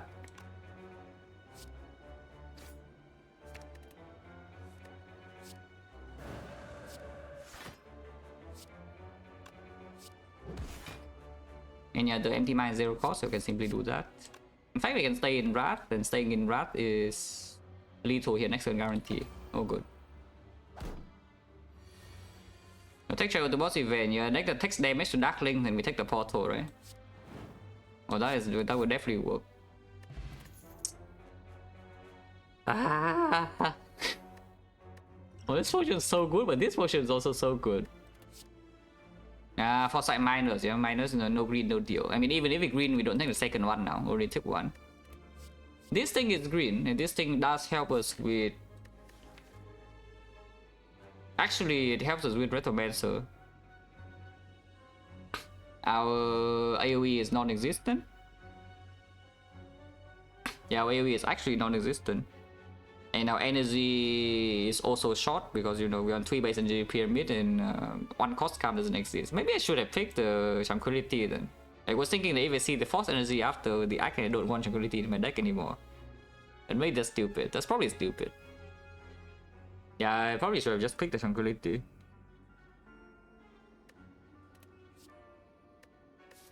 Yeah, what about this Consecrate? Every card we add makes the establishment thing a little bit harder to do. At the same time, the Foresight Plus says that it's not too bad, and in Act 4 we have potions, we take it back. And just because we don't have energy like ever, no energy, no way, and suddenly this thing becomes already green. It's probably okay, no? Probably okay. Gameless Brew over 4 strength, it doesn't work with second back, but it also does not need to be. Turn on have backup prep, so it already is stronger on turn 1. It's not an output potion, no? So our deck needs to be able to actually handle the boss fights, yeah? And right now it's not super easy to do in the hard fight if we have to use this in Spear and Shield. If I can keep this for Spear and Shield for one time Warlock or can even artifact it away, then the heart is no issue. Yeah, the Gameless Brew fix one fight with draw is bad. The question is just that do we die if the draw is good? If you're dying even when the draw is good, then Gameless Brew doesn't help you, yeah? But at the same time, Gameless Brew with this deck, it means that we can actually double play Warlock or Alt or whatever, so it does improve block output a tiny bit. Yeah, sure. Potion chance now is only 20%, no? So we probably don't need to get more potion for the next hallway fights. The Spiker, the dreaded Spiker is here. So this die is not doing so hot. Do I even care about this Twin Strike or not? I think I do because Consecrate also cannot really be played, so I need the Twin Strike to kill the Repulsor right now. Sure. Yeah, Establishment. Take 1 damage against the Spiker, but blocking this one is not really easy regardless.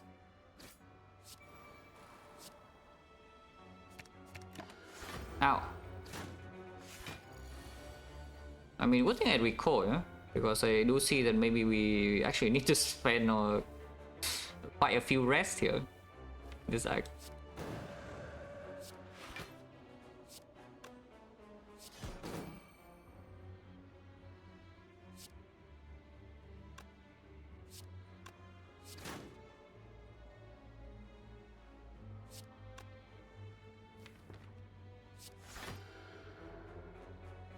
Don't need to play the Foresight, right? So I just won't.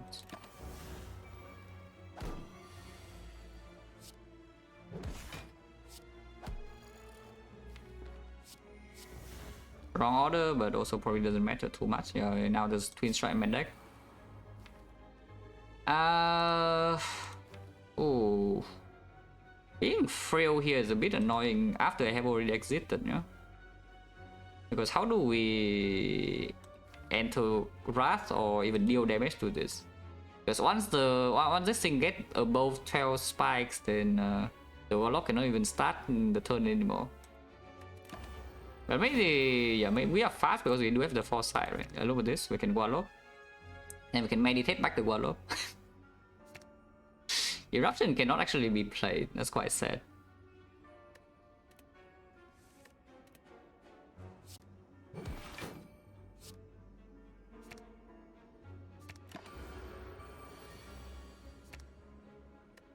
Oh, it's getting spike again, guys. Getting spike again. Warlock Plus is great though. Can we go in now? Yes, we can. Oh, easy. What? Point chance 10%. Empty Fist plus don't need, yeah. Just lucky still don't want. Third Eye no, and Cap Reality no, so we skip. Just lucky plus is okay, but after taking this, I don't really think we want another 0 cost damage card. That just doesn't do much. Because when the fight is long, the foresight can already do like whatever this thing is trying to do. Yeah. Point chance 10%.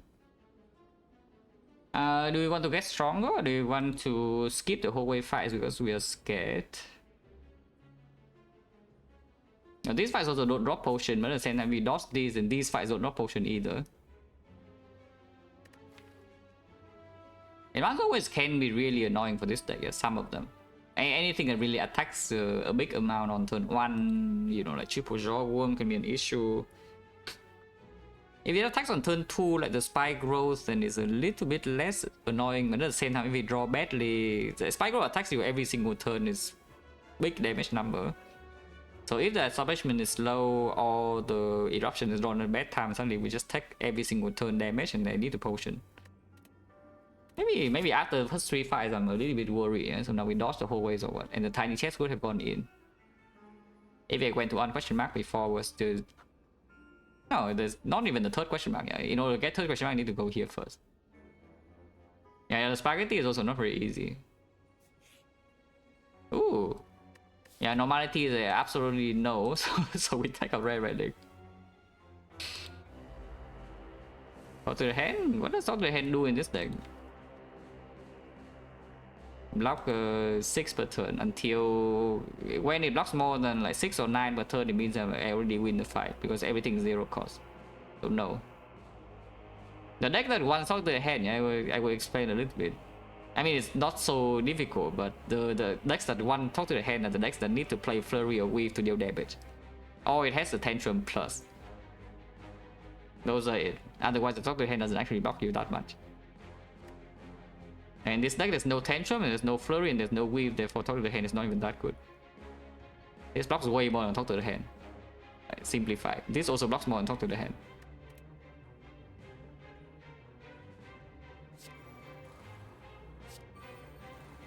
I can discount the Foreign Influence card. Yeah, like that. You can also get this, but Dagger Throw is probably slightly better. You can actually even discard a card and then meditate back the discarded card instead of Dagger Throw. But I think Dagger Throw is fine.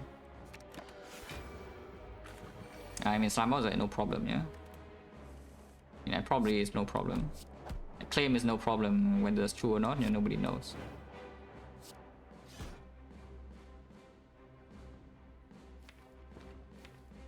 I have something to confess, guys. The entire time I thought it was in Wrath. But yeah, don't worry about it, it's probably still dead. But the entire time I thought it was in Wrath playing those attacks. But yeah, it's probably still dead, so don't worry about it. Still dead. Oh, that is freaking sick. Oh, now I can walk into more hallways. Yeah, where are the hallways? Yeah, nowhere, because I already went to question marks. But that's pretty freaking good. Ah, the flurry is here. If you take this, then you would like the thing, yeah? If you take this flurry, then you would definitely like to talk to the hand. At the same time, this deck probably doesn't care about the flurry too much, to be honest. Because damage output in long fights, we already have more than enough with the Stabilization and the Sands. Making 0 cost deal 52 in here, yeah? We don't need to take the flurry. If anything, Crescendo. Rassos goes away at the same time. We are actually short in energy now.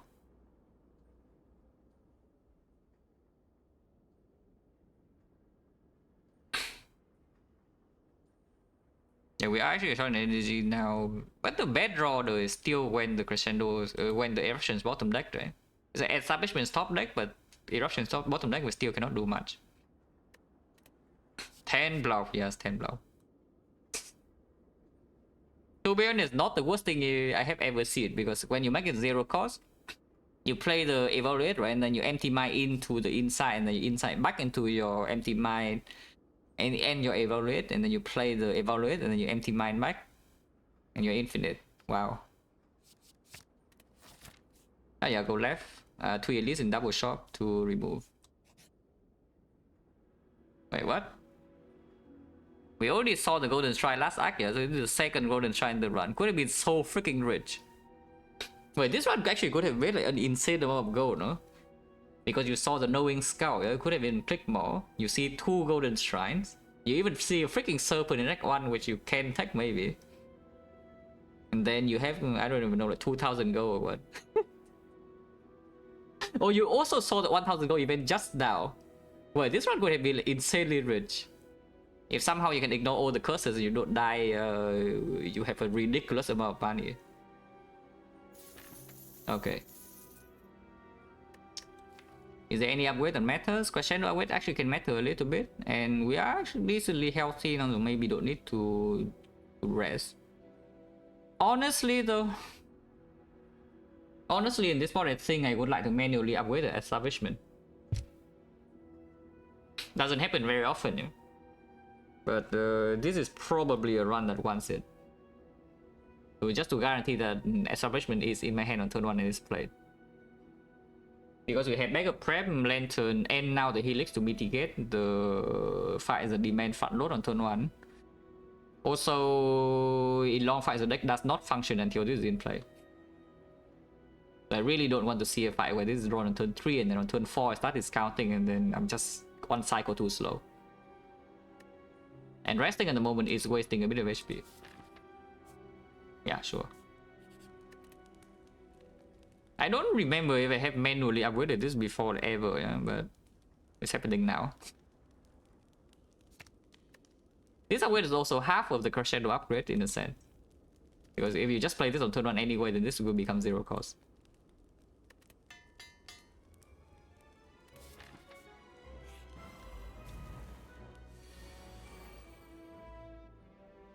Yeah, thank you, Sling. Even without Sling, the slow stack will also do it. But yeah, of course, in this fight, we try to preserve Helix. Yeah?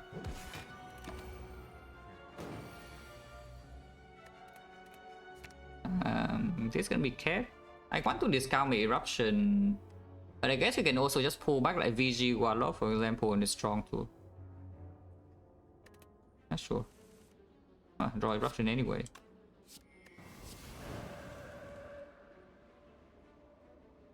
This wants to stay in hand, so I guess a turn. One last energy needs to spend on this, so we can spend 2 more energy on attacks. Eruption Warlock then.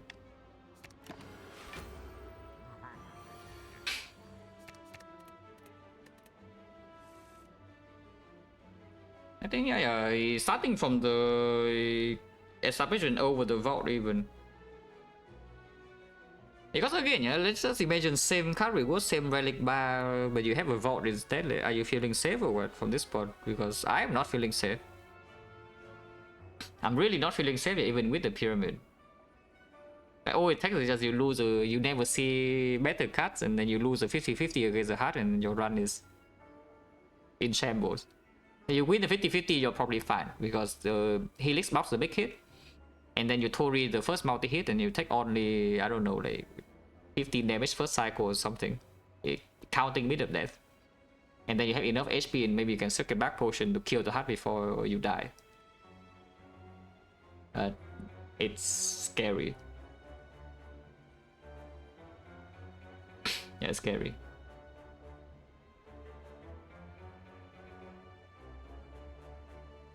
And yeah,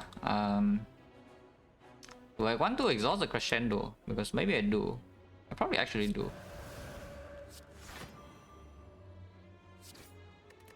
Are you? Ooh, that's a big attack.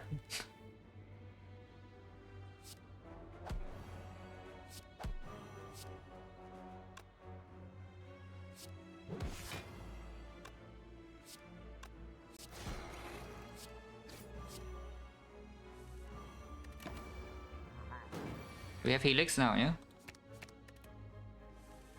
And we probably don't even need to use Helix this turn because of the slow Warlock interaction.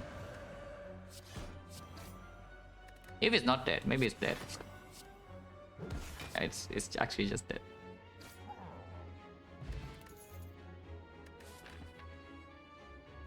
Now, no reason not to pick this, and maybe there's a spaghetti here. If you got this earlier, you could have converted this into like 999 go. You could have converted this into 550 go or whatever. We have already seen all the curse events though. Ah, the upgrade is here. Yeah, we can take this guy and upgrade it right here. Already recall. Can still rest on fire.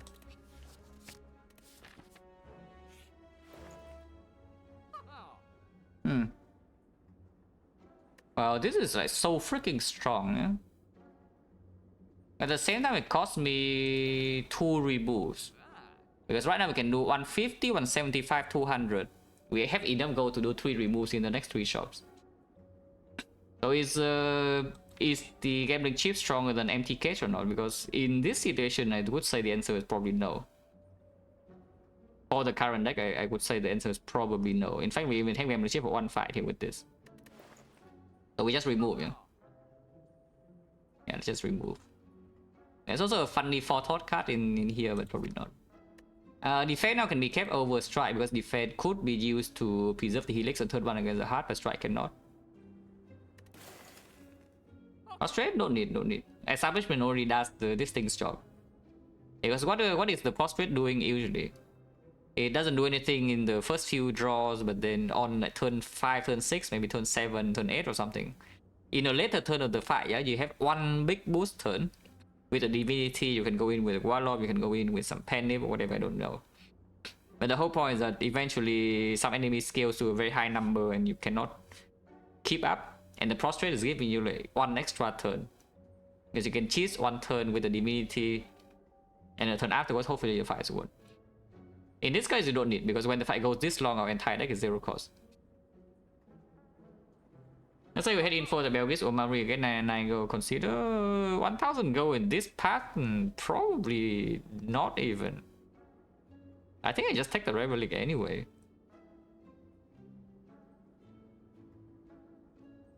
But I don't know. I don't actually know, because normally whenever I see 99 go with Omamori, I just I cannot resist, even though objectively potentially it's wrong. I cannot resist. I already just click the gold. So if anything, the consideration is for the Rare Relic, which I do think taking Rare Relic is just correct, even over this, because it you know, it also prevents the spaghetti or whatever. You don't need to go to really win. At the same time, if I see 99 with Omari, I probably just click the go instantly. $69 go. Yeah, frozen egg for rush down. Non rush down still good. Fortress still good. And would you consider taking Belver back? Ah, that. Yeah, no. Yeah, absolutely not. By the way, we lose the Helix here. And next turn it goes in. Potentially for 45, and I don't have my cards, the cards in hand. Is it fasting plus? No. Why would I?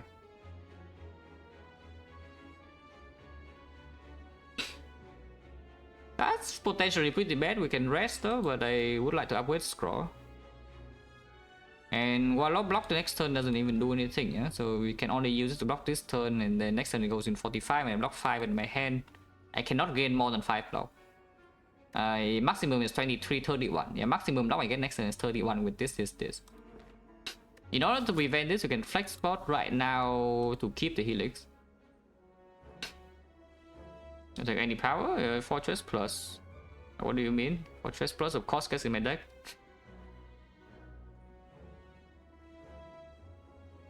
And would I add anything else? Foresight, probably second copy, no, yeah? So the usual suspect, Fortress rush down. Don't think there's anything else, right? Acceleration already here, so no need for something at Deva form. Devotion don't need either. Light water plus, yeah, probably not. So probably just rush down Fortress, yeah. Okay, what are we doing here? Because I really am not a fan of taking 30 damage, 35 or whatever damage next turn. At the same time, this potion kills speed and shield like instantly. And this guy might not even do 45 next turn, yeah, and then I just use a potion for nothing.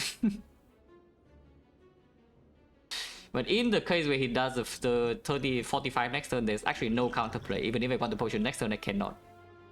The potion next turn doesn't even save any HP anymore. And we can buy new potion here, we get natural potion drops here as well. So it's not the worst to use this potion here. Okay, fine. I'm actually a little bit worried that I just take 38 next turn with 39 next turn with no counterplay. And this potion cannot even do anything. Yeah, how good is Tension and Watcher anyway? Yeah. Cannot be that good, right? No, seriously, how good is Tension and Watcher anyway? Probably just a terrible potion. Yeah. Good news, plus 39 or whatever crap the number is. So at least it happened, yeah, that it does 45 this turn, so I'm not unhappy about wasting the pot. Otherwise this turn you're crying, like you load this hand and you cannot do anything. What? Wait, your block blocks freaking 24, what a... This flex boss first of all deals damage, it also dealt 30 extra damage to this guy, and it blocked like, what, 39 this turn.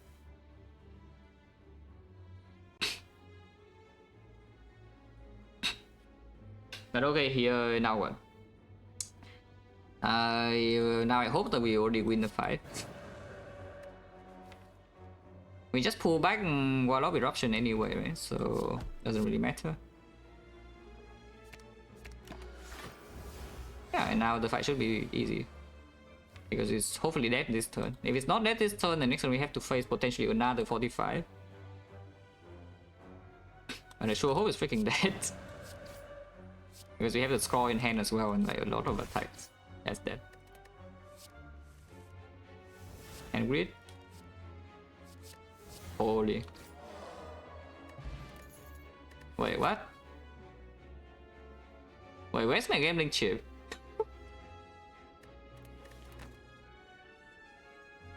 Wait, what? My scaling chip?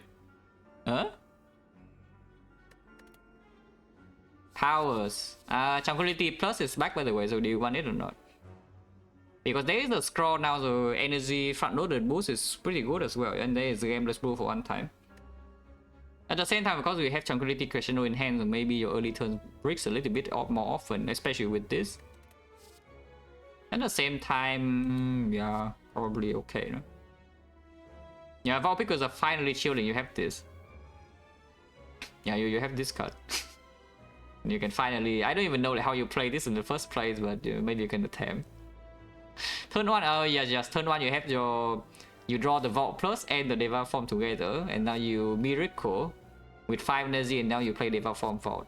Boom. No, but actually though, if you pick the Vault by this spot, maybe you're panicking, and maybe you actually need to pick this. Yeah, actually true, and otherwise how do you beat bosses? Like you can see the nemesis, like, when your Warlock doesn't work, this deck doesn't actually block. And then you cannot actually play the Warlock every turn without the establishment.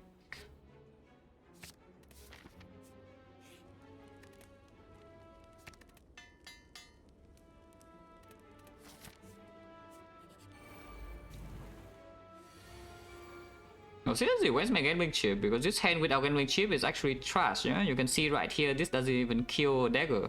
Crescendo eruption, 22 damage.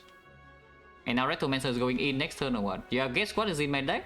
When Retromancer is going in, boom, the Consecrate Plus. Now we definitely draw next turn, right? Right?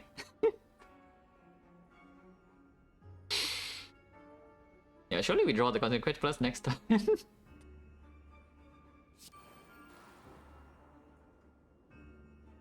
But yeah, VG defend, take the Helix, yeah? Next turn we do have 9 cards in hand, so Gambler's Book can always save. Crescendo Establishment, yeah, 0 cost. Ah! Oh, you see this? You see what's happening here? But what is in my hand right now? 0 energy deal 20. Oh, I like 0 energy deal 20, guys. Don't know about you. AoE, in fact. Wow, that's amazing. Boom. Okay, they're still not all dead, but at least now we can spend 1 energy on each and they die at the same time. Yeah. Could have played the Warlock first, honestly. At the same time, yeah, also probably doesn't matter too much. AoE? Wait. Consequence sucks.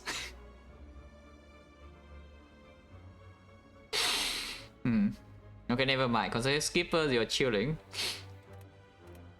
We probably still take the Whirlwind because 1 energy killing all of this is just very convenient and you can exit with the tranquility at the end anyway. Or you can block weakness. You can also call search and block this weakness. I want Whirlwind. Play this. In fact, you can exit first and then play Whirlwind at the end also. If you want to keep the tranquility in hand, which maybe is good. Yeah, probably it's just good to do that.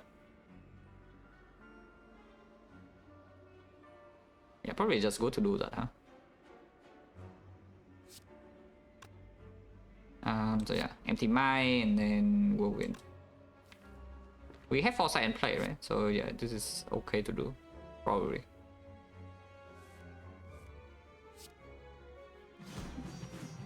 Patient quality now for hand space, yeah, probably true. He does not attack, which means she's probably dead. I mean, I hope she's dead.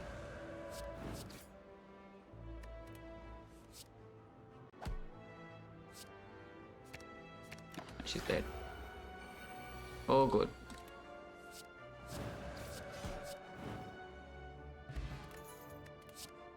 Fear no evil. Why do I have a tranquility in my deck again? And do I even need this Fear no evil now? Deck has no rush down, yeah? And we already have energy front load from this, energy front load from this, and now energy scaling from this. It's just not a very good draw, right? Because we don't draw... Yeah, this is just not a very good draw. Unless we see a rush down literally next floor. Which can happen. Yeah, it's Fear Plus, it's Fear Plus. It doesn't matter. I don't think I want to draw Fear no evil. So we skip, yeah. More. VC empty mine now. Sure. Like a bit of hand space. Yeah, the absorption discount this. Play this or hand space. Holy headbutt. The mod's going in. Oh, it is actually going in, but we have Helix. So we are like fine. In fact, we probably can even block this turn now. Yeah, probably can just block this turn. Yeah, we definitely can.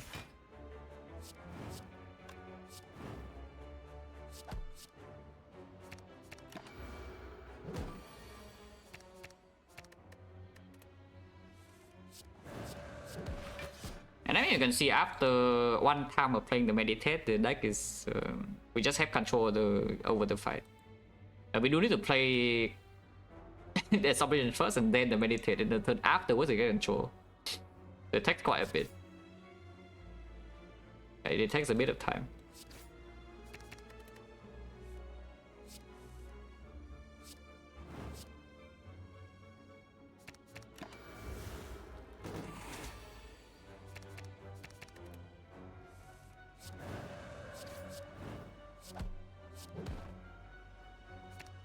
I like this establishment a lot though, because I don't think our deck can actually be true infinite, yeah? In fact, it doesn't cap our damage that easily, even when everything is zero, so suddenly now there's like the sense being discounted faster. It only takes 2 turns to become 0 and suddenly we can deal a lot of damage immediately. Yeah, no potion, no card. Okay, big shop.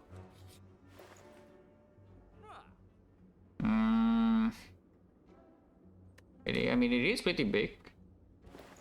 First things first, remove, yeah? Always happens, and remove is going on the strike. So what do I buy here? Next shot we remove again.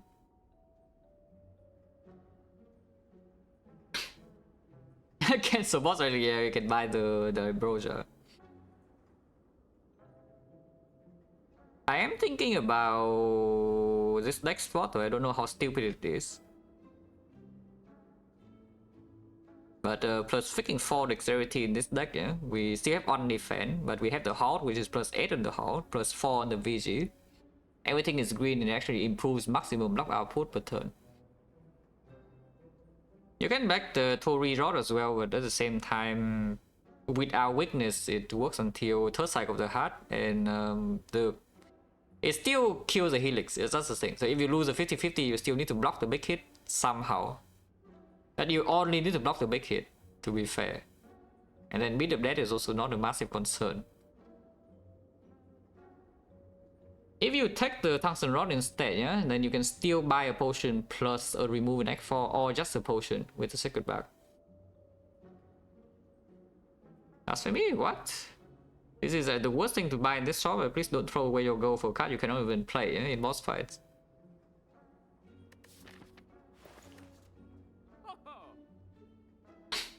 It rolled almost maximum price by the way, the tungsten rod.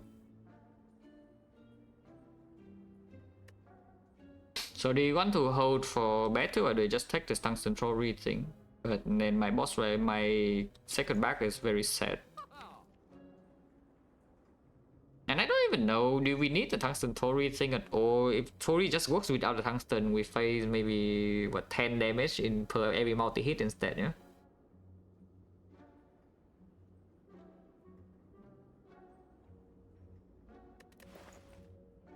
Nah, it's not worth my goal, right? Honestly, I think the second back potion just makes way more impact, if anything. And the remove also probably also makes more impact than whatever this is. So the only question is whether I buy a potion now or not. And if I do, is it Dex or is it Wick? I think it's Dex. I don't think I would actually buy the Ambrosia. Yeah, I think I'm actually just buying a Dex potion. And the bit completely, maybe if we're playing on Ascension 18 and below. Not to say this is not good against Beat of Death, yeah, it is very good, but you still take 1 damage. And it doesn't work with Tori, because Tori is attack damage only. Weakness stronger than Dex? Why is Weakness stronger than Dex? I mean, block 17 first cycle, and this probably does not block 17, but the fight goes beyond the first cycle a little bit. This blocks 12 again in the second cycle, and multi-hit it can block 15. But this is plus 8 every single time you play the halt, yeah? Plus 8 here, plus 4 here, plus 4 here, so it's actually 16 per next cycle, and you can discount all of these to become 0, so you do play all of them.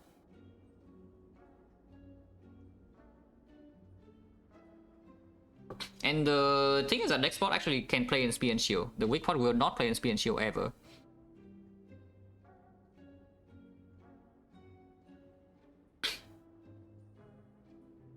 Oh, I buy the deck spot and just leave, no? Yeah, I think I buy deck spot and just leave. We still have Rarity Threshold in Act 4. And by the way, Lizard Tail is way better than this. Whatever this is doing, Lizard Tail can do like a million times better. If we see it. Any artifact I would also don't mind, you know. To not be vulnerable for cycle.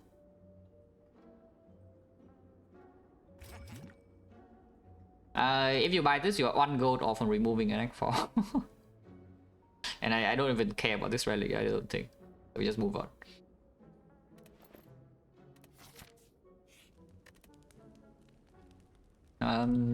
Only upgrade that really matters is cut. You can upgrade this in Act 4. How much does cut upgrade matter? A bit, yeah, a bit.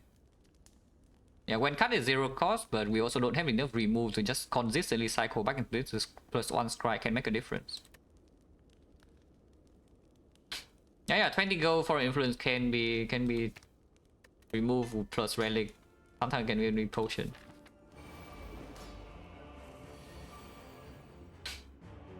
Here we already take 12. If you upgrade the VG, you don't take any damage. I did not though, so I take damage and I'm sad. Act 4 we can rest. I don't. If I'm not missing too much HP, then I think I would upgrade VG over resting. But I don't mind resting if I have to.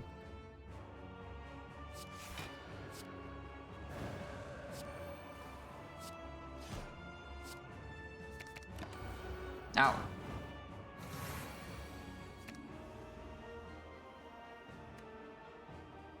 Tranquility now maybe don't need because this is already cheap. Just want to draw onto like the sands or something to start dealing damage.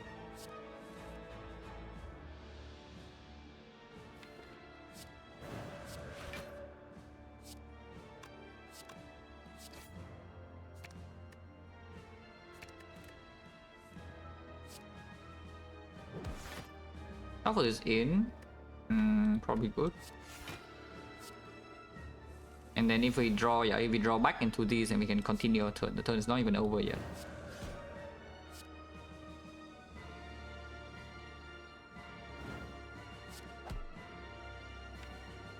This actually blocks 8 for next turn. Energy is not a massive concern. We also have the halt here probably. Yeah, we always have the halt with the Foresight plus. So I guess we can just play this.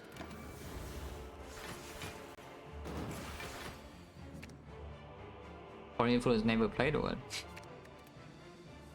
I mean, sure looks like it's never played.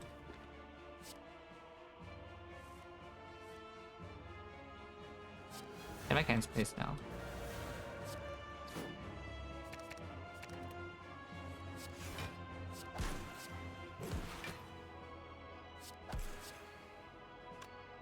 I don't actually want to spend the meditate on the eruptions, so I should not play it here. We pull back like this and then can do the cut. How do we pull the wall up?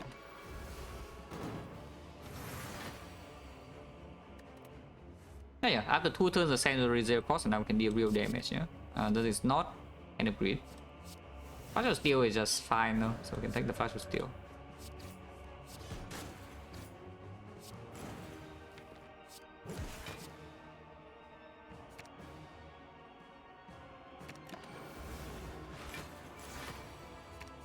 Yeah, of course now the fight's under control.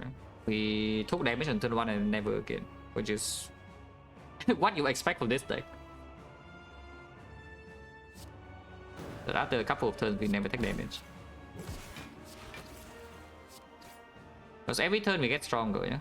With Absorption plus every passing turn we get a little bit stronger and then the enemy might not get stronger fast enough.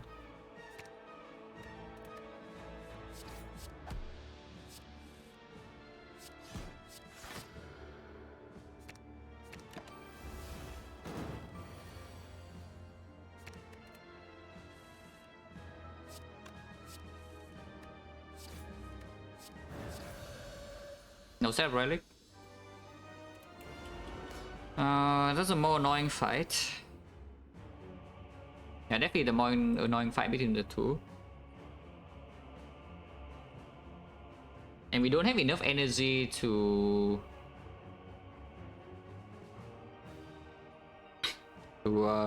enter Wrath here, play the Warlock, and then exit, unless I don't play my powers. And I kind of need to play the Foresight, to be honest. The Establishment doesn't need to be played per se, but I would like to play the Foresight.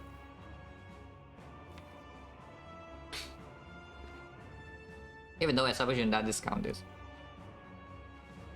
So this hand is pretty awkward, yeah?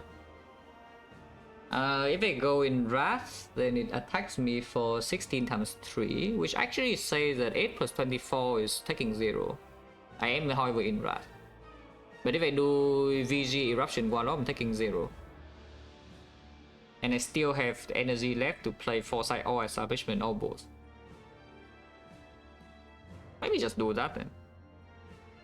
Because staying in Wrath immediately also, I mean, how it also blocks immediately is not too bad. And with the Foresight, we draw to exit always. And another time when the VG upgrade would have played, because here you can do VG into Warlock without entering Wrath, and then Miracle play Foresight. And you can even keep your Helix.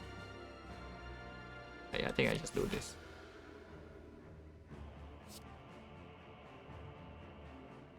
I mean, we can also just not enter Wrath and do the same line, you know, it's like Warlock into a Foresight. And keep the... This is unplay and this is one cost though, but we're in Calm. And we don't need to always draw an exit next turn. Or spend the energy on the exit. Well, maybe that's still better, yeah, just play this here. Then yeah, this is more important. Even though the Crescendo does not get discounted. Yeah, nice Helix. This is complete hot garbage, so we scry all of them.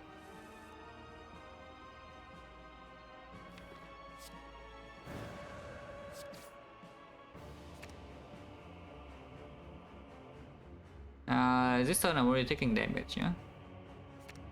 Drawing here is probably not good. Even though it full block this turn, it doesn't actually advance the fight. So I think I just play hot, take some damage, and then meditate back the thing. And then meditate back to not shuffle out the meditate, and we actually get to play meditate as solution in this deck cycle. To make progress. Maybe I can also prop the clock. Or we can simply just play, keep 3 cards for next turn. Like meditate back Eruption Warlock probably. Yeah, let's not give this guy full strength like every turn for no good reason. Yeah, this turn can be Wrath Warlock into Calm. Shadow I don't need in hand anymore. Take another hit, yeah, take 10. Maybe like this. But yeah, here's the send that's already 0 cost, so now we can do something. And the scroll that we saved before can draw back into the Warlock or whatever now. The server, so maybe not the best idea. Yeah, I would say maybe it's not the absolute best idea to play this card, yeah, in this situation, so let's not. Oh, that's not very good. We can one up again. 8, 9, 10, 2 energy. Now we can give it strength. Now we can give it strength because we can play 12 cards per turn now, like pretty consistently. And I would like to not take more chip from here.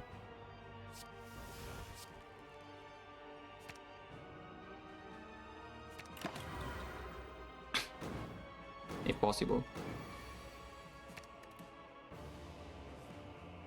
Yeah, that's fine.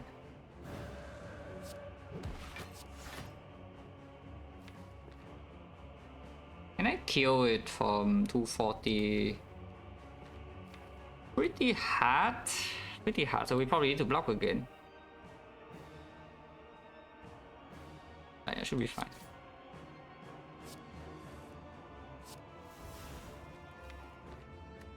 Probably do nothing here though. I don't actually want to play 6 cards during this turn or the next turn. And just give it the strength. But this 6 card, even though we can discount the BG or whatever, it doesn't matter, yeah? This discount no longer really matters. I don't want to give it strength.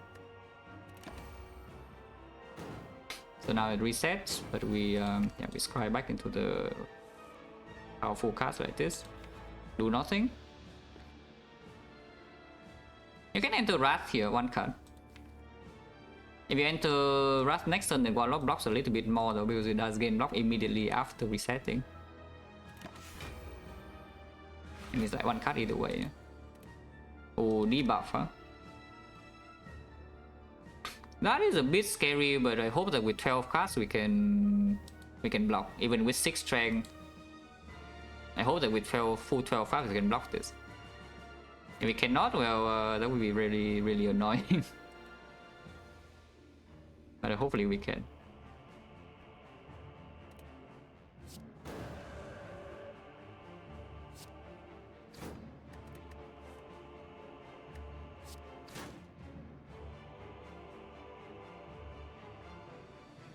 Oh, actually playing 6 is not so easy if I... Oh, could have been a mistake here.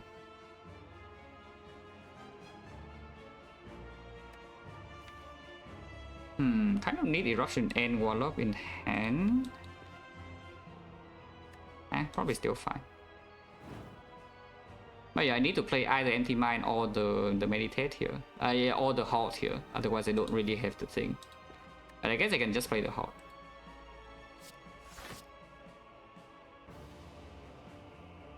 Has to be Eruption Warlock still though. But yeah, this turn is the hardest turn to block. After this turn we should be fine. It doesn't do the multi-hit, so hopefully that means we are fine.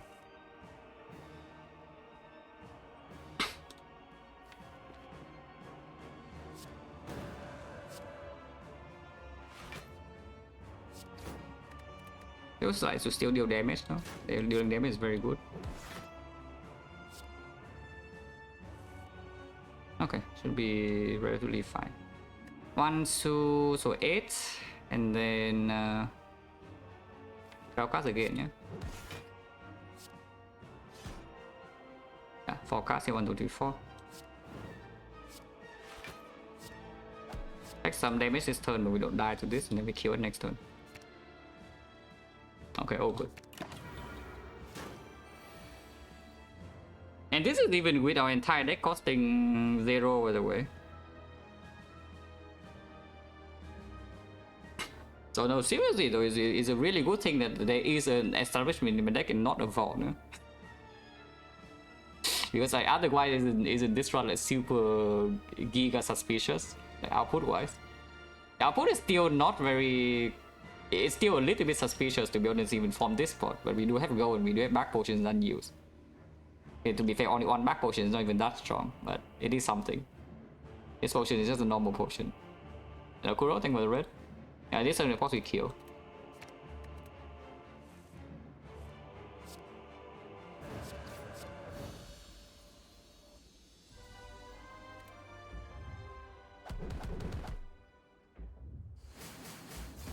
At the same time, you also can see that the Fear No Evil wouldn't really do much, right?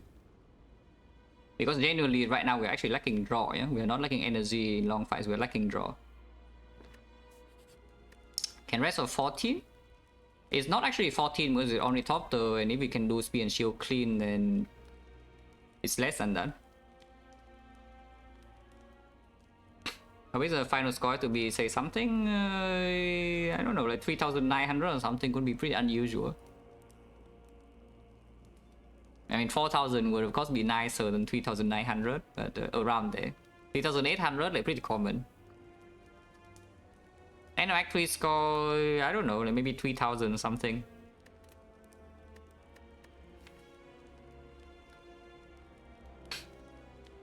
The upgrade would be on VG, or we can rest for 14. So how does this deck do against Speed and Shield? Like, is it fine against Speed and Shield? It doesn't look super fine, eh? Even with the scroll.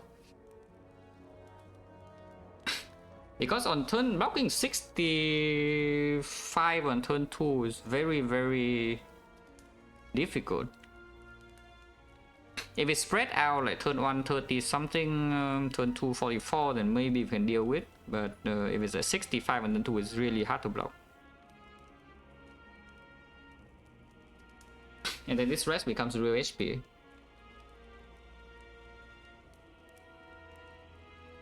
Yeah, especially when that's the thing. Like, if we roll the back pattern 65, it means that they have 30 block also because the shield is blocking on turn 1.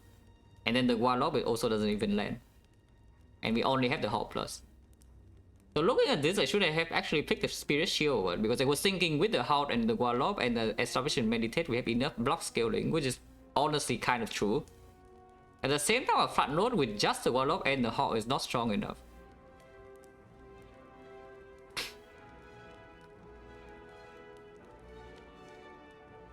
Could have thought about Ambrosia as well, but at the same time,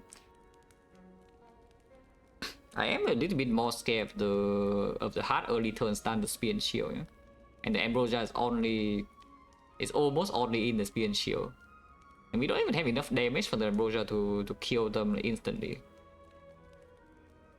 I should have actually thought about the insect then. Yeah, not in the tungsten rod nonsense distracted me a little bit, I guess, in a sense. Because I was not even thinking too much about the insect, whether I need it or not. But maybe I actually need the insect. It's fine, I still have 400 gold, so like... good things can happen literally next floor, and maybe see a rush down plus or a Mantle Fortress plus, and suddenly I'll output triples or something. But otherwise it could be pretty bad.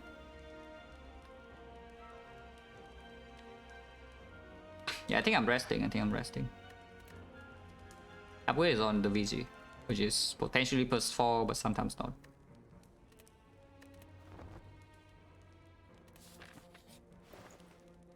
Yeah, that's pretty scary. We can take Power Potion.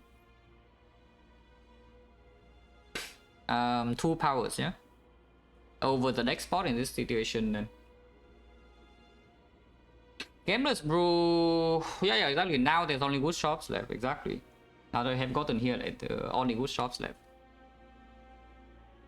This Henrio doesn't do anything unless I also take the cross joints. And by the way, what about this cross joints?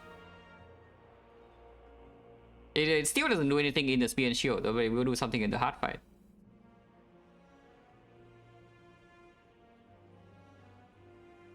Yeah, what about this cross joints? Vulnerable Warlock that we can definitely play every turn.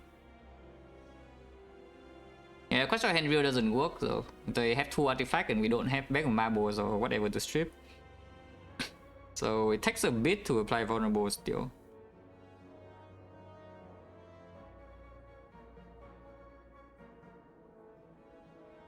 And generally now I'm a little bit scared, yeah? After the shop's not doing so much here, and then the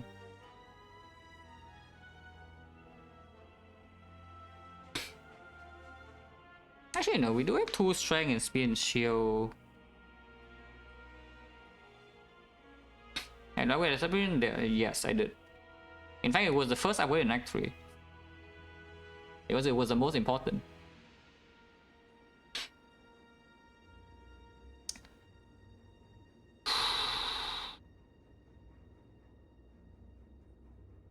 Yeah, power over decks probably happening. Afterwards, I don't know what though. I mean, remove is happening, yeah, that's for sure. And I do think defense is still better than strike. So just remove strike.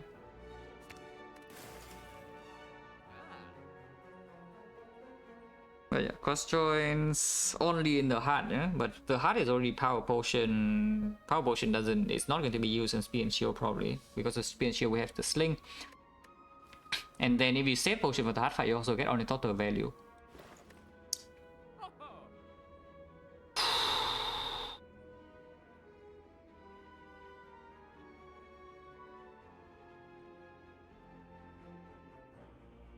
Yeah, I'm just a little bit worried that we're trying to spend too much resources for the heart and not enough for Spear and Shield.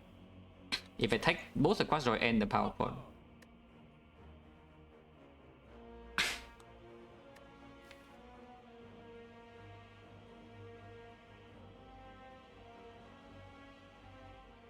Also, here's a funny thought. What if we buy this Fear Evil Plus? I know we have turned out literally a free Fear Evil Plus in the last act, yeah? But what about now, after seeing the shop, we buy this Fear Evil Plus in order to actually kill Spear and Shield? And maybe you can cope that you Gameless Brew, yeah? You spend Gameless Brew in the Spear and Shield fight. And then you have a hand with Straw, with double Rassos and the Fear No Evil. And they can actually die somehow.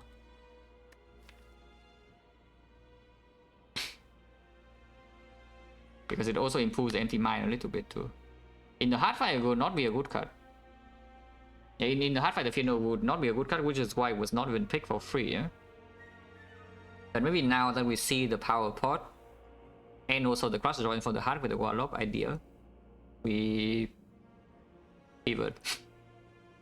We take something that is bad in hard but not horrendous. It's just slightly bad. But it's strong as Spear Shield. How dumb is it? Because maybe it's not that dumb, you know, with the sling. But okay, first things first, this is always happening. And then we can do this and this, but afterwards I don't have money anymore. Other choice is buying, let's say, Crossjoy and then Akabeko. Akabeko deck doesn't have multi-hit though, so it's only hoping for the Crescendo vulnerable on turn 1, but we don't have. I guess Tranquility into Crescendo, and then we have plus 60 damage on the first attack. Sometimes more, because Transmutation can roll into multi-hit. But usually, not really. I'm not really floating at this much gold, even if I buy these two. Yeah? If I buy these two, I don't have enough gold to buy this anymore. But this is first 135, so I have 154 gold. And 154 cannot buy anything, unless you want Discovery. Discovery is giving you one card that you cannot skip. But they are, of course, they are run winning hits in... And whatever card we get from Discovery can become 0 cost eventually, yeah? With the help of the establishment. So 0 play the 0 cost the first time around, and then it can become 0 afterwards. If it's a repeating card, for example, even Sanctity is a massive thing that can be hit. Maybe the Empty Mind, maybe a second Warlock.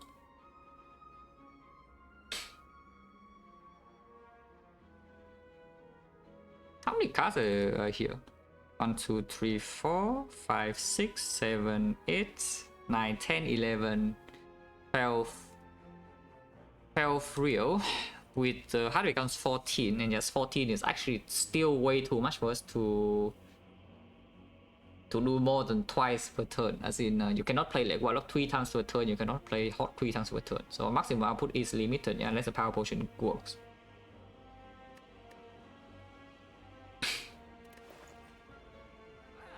Crossjoy takes quite a bit to be played after the artifact comes down, so it's not Indignation. Maybe it's just bad. Because the second cycle the Tori still works, you know. The actual problem comes when the third cycle happens. That is when maybe you need this vulnerable with the Crossjoy, with the Warlock to block enough. At the same time, it takes way... actually, it doesn't take that much effort.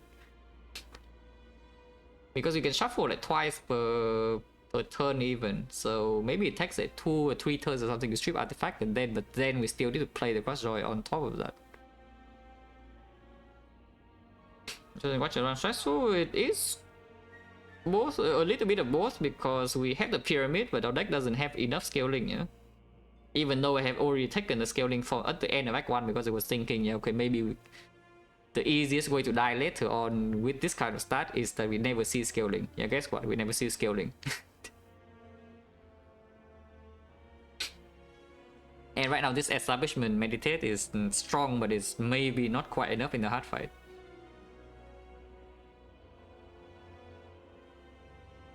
See, I think again, yeah, at least I was a little bit alert, yeah? If you take the vault... But what's the plan if you take the vault, by the way? I'm just asking. Like, now you hope your power potion gives you like some godlike thing. It was like, either fortress or rush down. And of course, if the power potion gives you like rush down or something, you're chilling. Or the thing. Never form, yeah, that's the thing. Never form is super hard to play. You have a 3-cost never form plus in your hand. How do you play it? In this run with like no freaking boss relic. no energy boss relic. No power thing with the red picture load. We have the pyramid and watcher here, but at the same time there's like no scaling except the establishment they pick and the back one over vault. Which right now I'm fearing is not enough. Which is why we're still in the shop.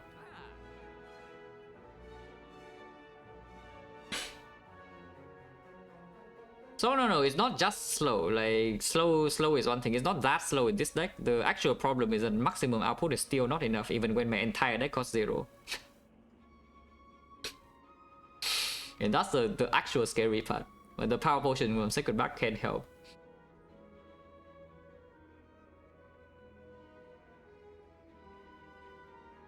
Not removes? No, I need 4 more removes or something from this position, which just doesn't happen.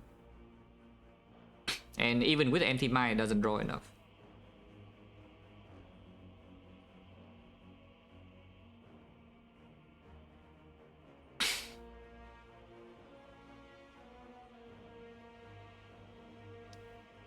How convert this run pyramid didn't show up. 2 cards and draw the whole run. Could have seen, you know, some energy relic or something. But I guess energy relic doesn't matter. Probably fasting, yeah? That would probably be a fasting. In fact, it might even be fasting now. I know I turned down fasting for free, but if the power potion give me 2 fasting, I would actually consider it, yeah? In the hard fight. But if you don't see a pyramid, then probably the fasting plus is already in the deck from the frozen egg. Probably also the second foresight. Yeah, the second foresight probably also gets in the deck at some point, I don't know when. Like with the pyramid, we don't need more than 1 foresight. That said, yeah, I'm completely stun locked because no matter what I take here, I can die.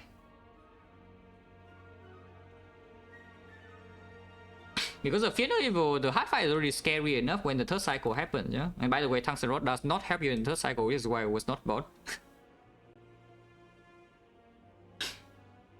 Tungsten Tori, I mean, for the multi-hits, third cycle doesn't go up.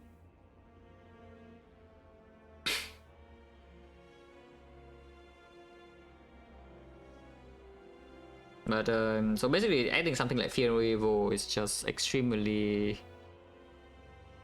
bad in the hard fight. It will be good in Spear and Shield, but that's the thing, like if the hard is already so freaking scary, yeah? Even if we say that we win 50-50 and take no damage in the first cycle whatsoever, like is the hard fight actually fine afterwards? Because if it is not fine, then I should never take this Fear No Evil. Right now it certainly feels like it's not fine unless the power potion gives me something. And to sling, 2 strength solves the spear and shield, right? Look at this deck. That phase at 65 damage on turn 2.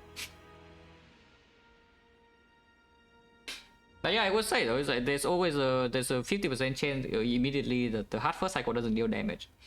And if I do not take any damage first cycle of the hard because I win 50-50 with the helix, then we don't need so much HP leaving spear and shield. And the fact of the matter is that they also heal plus 10 from the Ornithopter too. Potentially. So I think the plan here is actually just to tank spear and shield, if anything. Yeah, just take the hit against spear and shield and then buy things that are good against the hard, which unfortunately in this shop there's nothing. How dumb is it to buy 2 HP? Okay, probably completely stupid. So I guess we just don't buy this. And this is taking too much resources to get vulnerable in the third cycle, so I don't think that is it either. Which means, yeah, next question. Is Discovery good or not? Is discovery positive or no?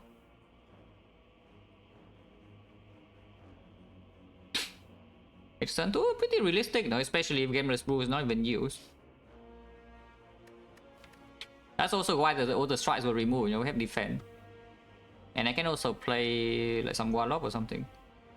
Like VG is here, defend is here, Halt is also here, Warlock is here. And spending Warlock immediately on turn 1 is not always a bad thing, yeah? Because establishment is down, you know? And you see what happens? Turn 1 will have establishment in hand and the Warlock played. If Meditate is also in hand and I do want to play Warlock immediately to discount it also. So that also protects the Helix. I think Discovery is good. Like if we are already saying that we need Power Pot to high roll, and if Power Pot doesn't high roll, we're in big trouble, then Discovery is another layer to high roll, you know? And if the Power Pot rolls a good thing, then even if Discovery gives us like 3 complete bricks, we are still okay, yeah? That's the thing, it's just another layer of potential build. And it can also kill Speed and Shield. Like this can generally just kill Speed and Shield for you if you high roll. Okay, so Discovery, yeah. And then I think I just buy a Kabeko over 2 HP. Because sometimes you can still do Speed and Shield without taking damage. And this can block in the hard fight sometimes. Like very rarely, but it can be crescendo into Warlock. Who knows?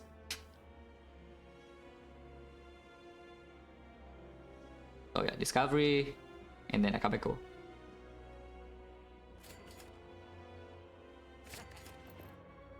Okay, can die.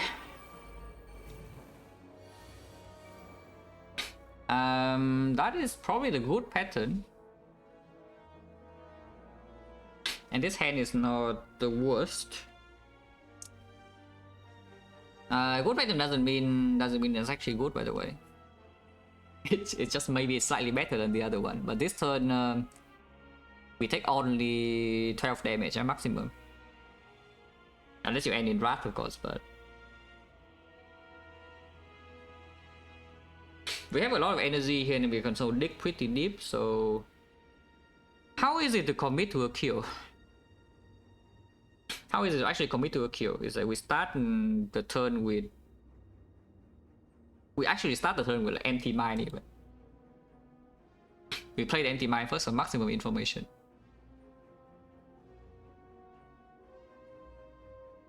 Because then I can even follow up with some tranquility into Crescendo, yeah? And then we use the cut through fate with the Akabeko, some extra damage. Establishment discount this to 2. And maybe you can draw into some Scroll, maybe you can draw into some Meditate, some Eruption. Exit in here still have plenty. We dig up to 7 cards and maybe Gambler's Brew can be used. Yeah, I think I start the turn with empty mine. Committing Tranquility into empty mine before seeing the 3 cards is probably not a good idea.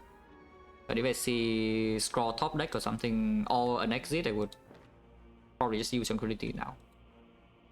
But yeah, we play this first. Very good. Okay. Okay, so we definitely spend the Tranquility this turn, yeah? Yeah.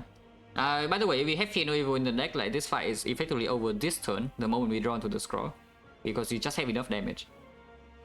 With the Sling, but without the Fear No Evil, maybe we run out of energy. Even with this.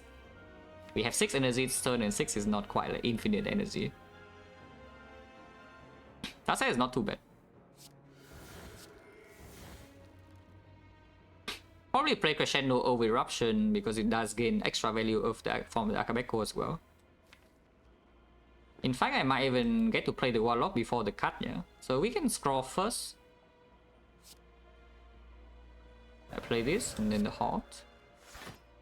Establishment is just going to be played, right? And then I Scroll for 6. Oh, Akabeko. Yeah, look, this Akabeko right here. It full blocks, yeah? You can also play this. I mean, it full blocks and preserve the Helix, so if we play the Warlock and then we can meditate back the Warlock, it also becomes like cheap next turn. So we can block this again. And if we can full block next turn and preserve the Helix, and turn 3 is no problem also. Oh, that has to be quite good.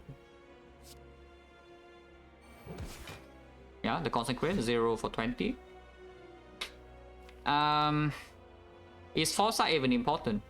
I guess is the next question. Is foresight actually important here? Because maybe the answer is not even true, you know.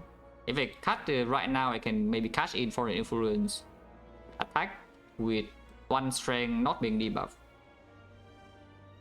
And we can play foresight later. I mean, I hope that's true, but I think it's true. Cash in. Wait. I meditate back like Vault and... Oh, I should really know. If I play Foreign Influence now and next turn I don't have guarantee exit, so entering Wrath is not super safe. Unless I pull back the VG. I guess I can pull back VG over the Halt. Or the Warlock. I can also just not pull back the Warlock. Yeah, I can also just not pull back the Warlock, it's true. Yeah, cash in. Are you?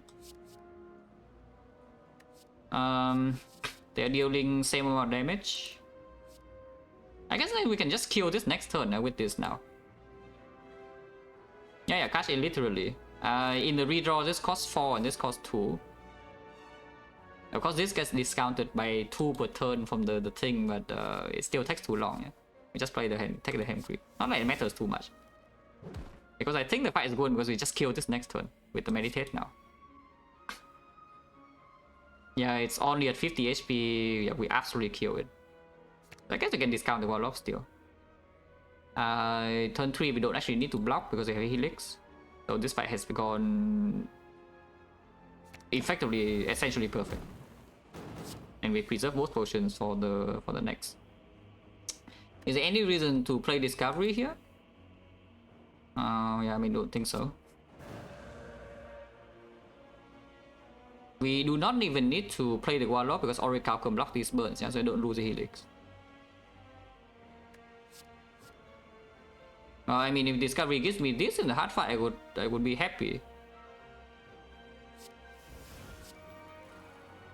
I'm telling you, if it gives me that in the hard fight, I would be pretty happy.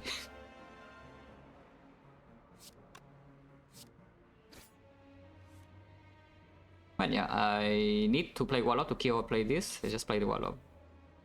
It's dead, and then we play Foresight here, and then boom.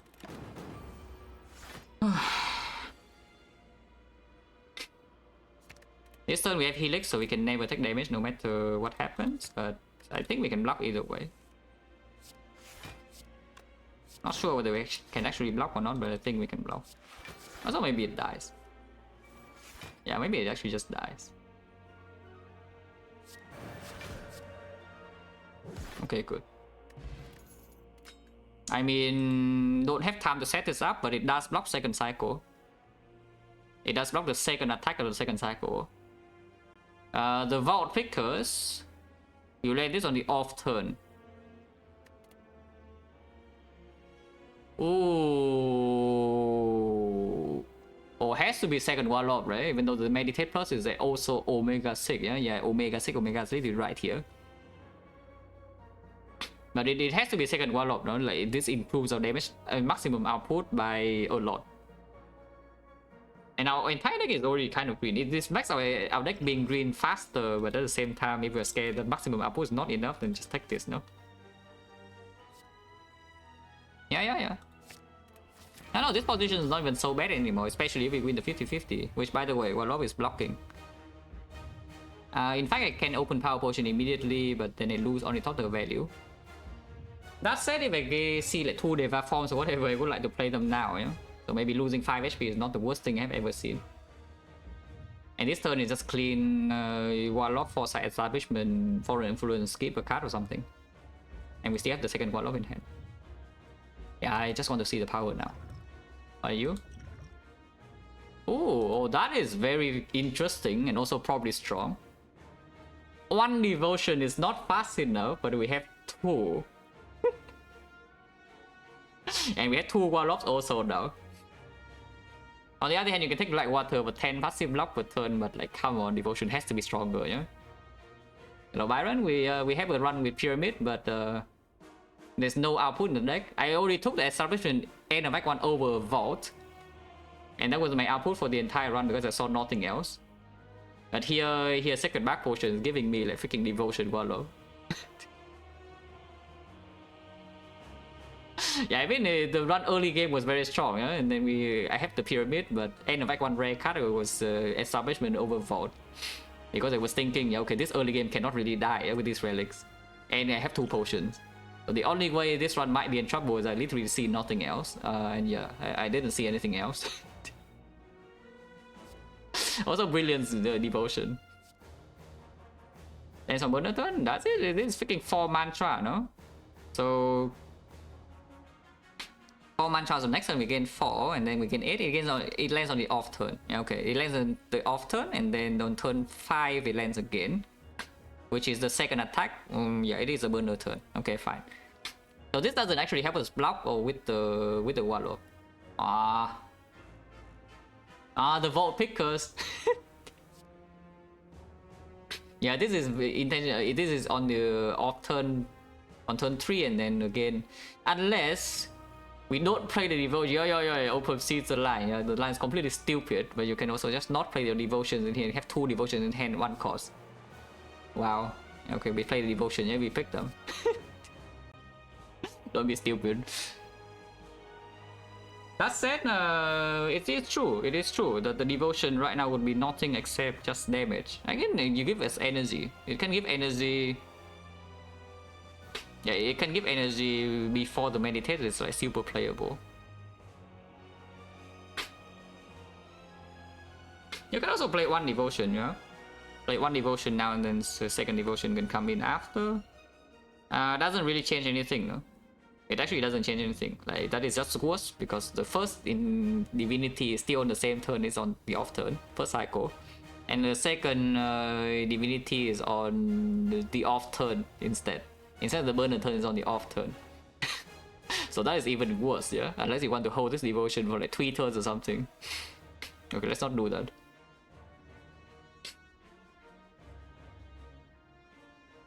That's the next devotion 2 turns on now. Yeah, sure. But I'll probably still take devotion anyway, right? Because it improves damage output, you know. I'm just saying, like this damage output increase is not nothing. It is real damage. It's pretty freaking significant damage, in fact.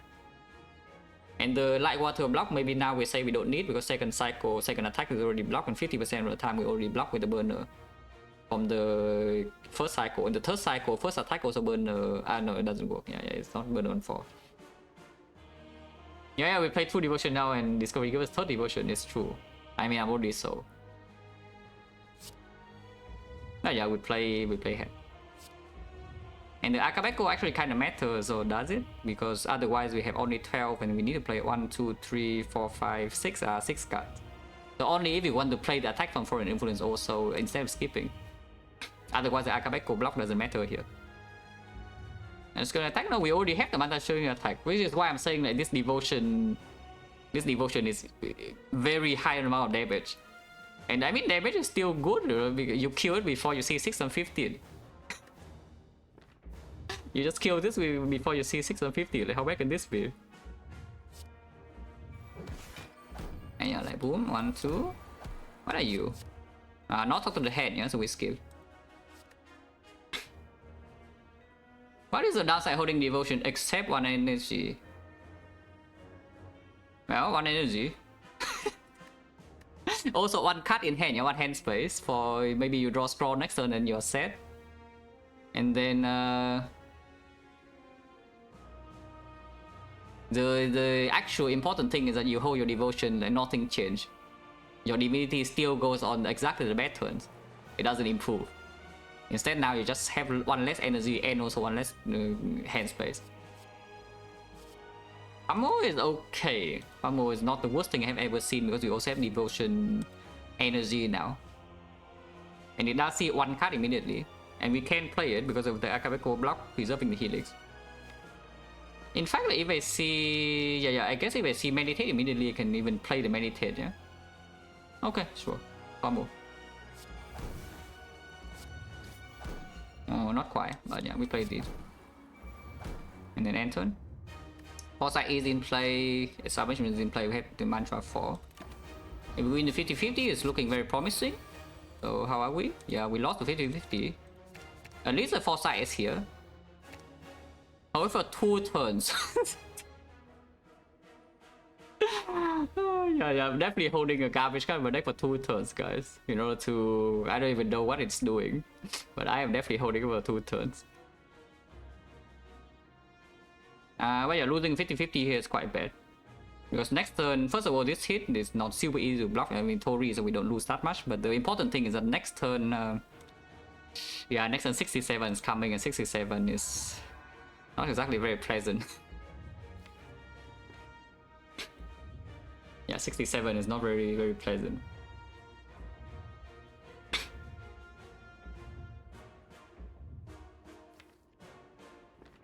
If I Gameless Brew now, I lose 5 HP from the Gameless Brew itself. There's no way to full block this hit, right? It's just not a thing. Yeah, when frail and weaken, there's no freaking way to full block this, so we just lose the 50-50 completely. I only lose maximum 15, so next time we never die, yeah?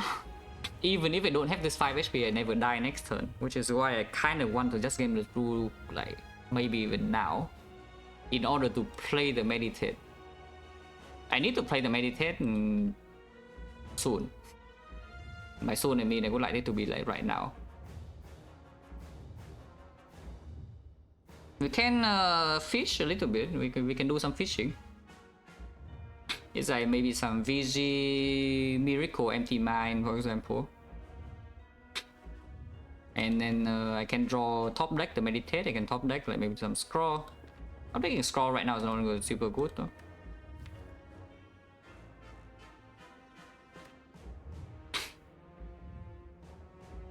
And fishing does cost me energy. Yeah? It's not like we have infinite energy this turn either to fish. On the other hand, I can, if I Gameless Brew now, then we have the Scroll ready in our hand in the future. And like Meditate lands immediately. Maybe also here's the thing, like even if I do VG into Empty Mind, then draw into the Meditate, we still need to make some hand space before the Meditate pulls 2 cards back, and then the next turn is also like not a very good turn. Something, however, I do see that if we hold the Gameless Brew for later, yeah, it can forcefully do a quad Warlock turn. Later on, like maybe we have a turn that we face some problems. We can just use Gameless Brew on the full hand. Like you play 2 Warlocks, and then you gamble away like your whole hand, and you play 2 Warlocks again on the same turn. So you play 4 Warlocks instead of 2. When otherwise you cannot shuffle, maybe. But I really want to be able to play Meditate this turn. Maybe we still just fish, yeah? So like VG, yeah, VG Miracle Empty Mind. Fishing. Okay, fishing unsuccessful. Can still keep fishing by doing I can still keep fishing by doing the cut. If the cut fails though, and here's the thing, like if I let's just say I play because I kind of need first of all I need to enter Wrath next turn and play Warlock and play the Hawk to block, let's spot with 67, yeah. And then I still need to exit. And there are not like super many things in here. So at the moment, even let's say I cut into the Meditate. In order to make hand space for Meditate, I need to play like what, Slime and then Meditate, and my hand is full. And then the Foresight doesn't even play here. So it gets really weird, right? Because if I do, I see that if I Gameless Brew right now, I lose only total value, but at the same time I get to play both the Discovery and the Meditate, while having a good Foresight for next turn, and also having Calm Wrath in my hand guaranteed to play the Warlock next turn, block a little bit, and then exit. Oh, I think so, right? Like 5 HP, who cares? No? It's just that we lose the potential to quad Warlock later, but at the same time we have a lot of time. I mean, not that much time, but we do have a lot of time to deal 800 damage. We have until turn 8. We actually have until turn 8 to deal to kill this thing. Quite a lot of time. And sometimes turn 8 is also only doing the big hit and not even the 6 and 15, and we probably can still survive that.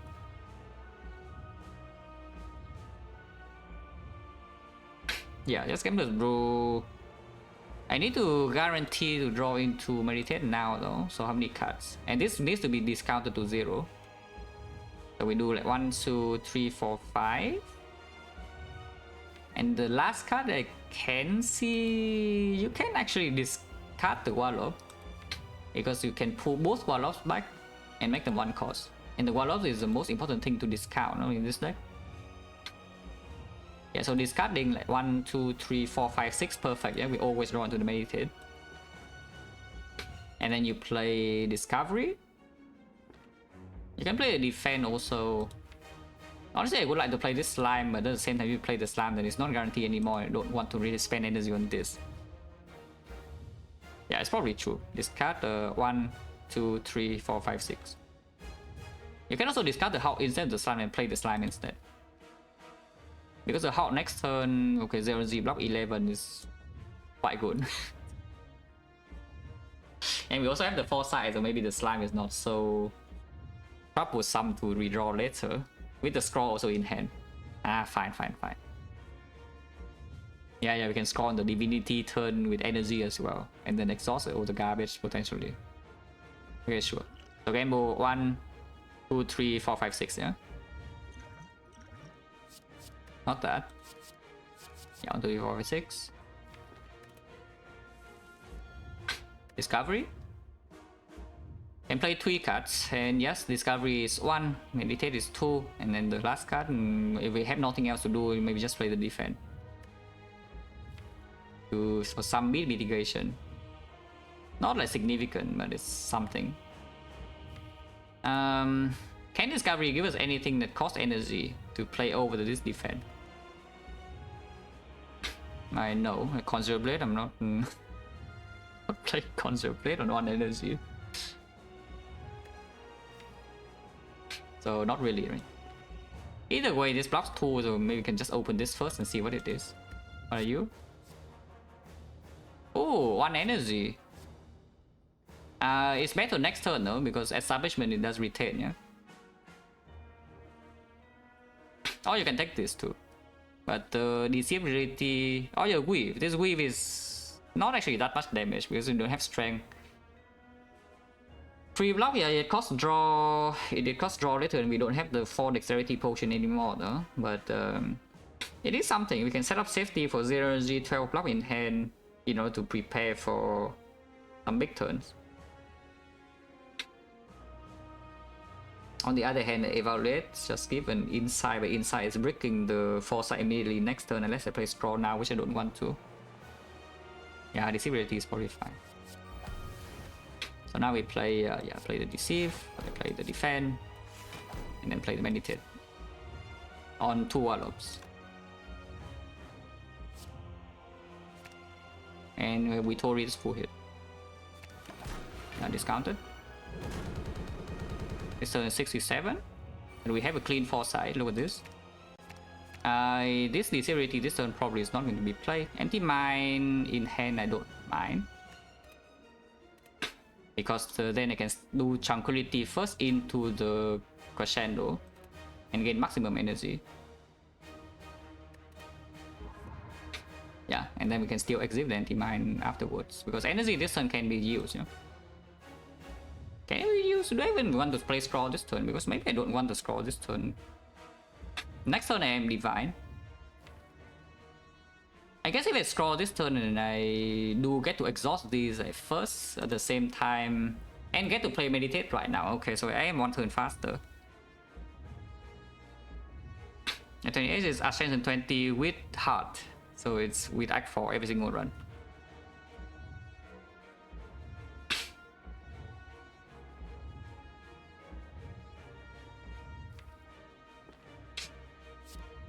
Yeah, maybe do scroll now. Regardless, we are already in calm, so crescendo spend, and then hot, and then double Wallop. Not even taking so much damage here, if anything. Deal damage with sense, or you can leave this for divinity turn next turn, because right now it's dealing 39, but next turn it deals at 78. Yeah, so we just gain 40 damage by holding this card. Also, yeah, look at this block output. Like, how bad is it with double wall up? Suddenly, like 48 when we were weakened. So it's not bad at all.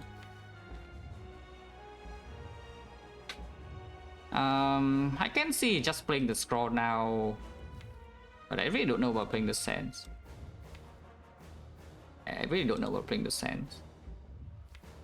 I don't want to draw to meditate now though, so maybe playing sands into scroll is still just strong. Probably right. Maybe exhaust all the garbage and it's okay too.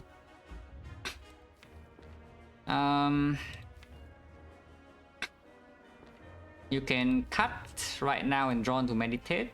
Not guarantee, but I guess you can always do like tranquility into empty mind if you want to force the issue. Yeah? I do, however, want the empty mind in my hand still, I think.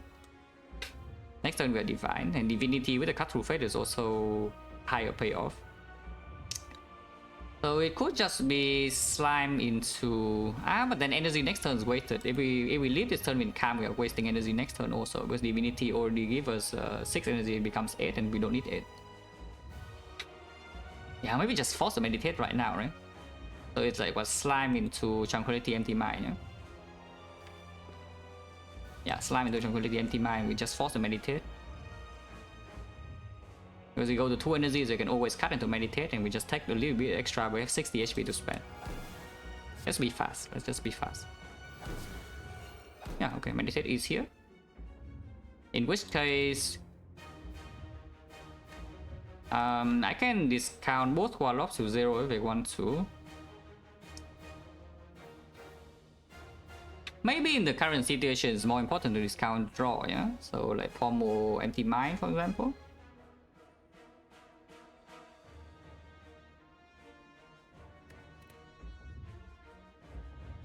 Two cards, I can also play the cut now. I want the Brilliance in my hand next turn. No? I guess cutting now gives us a good shuffle next turn.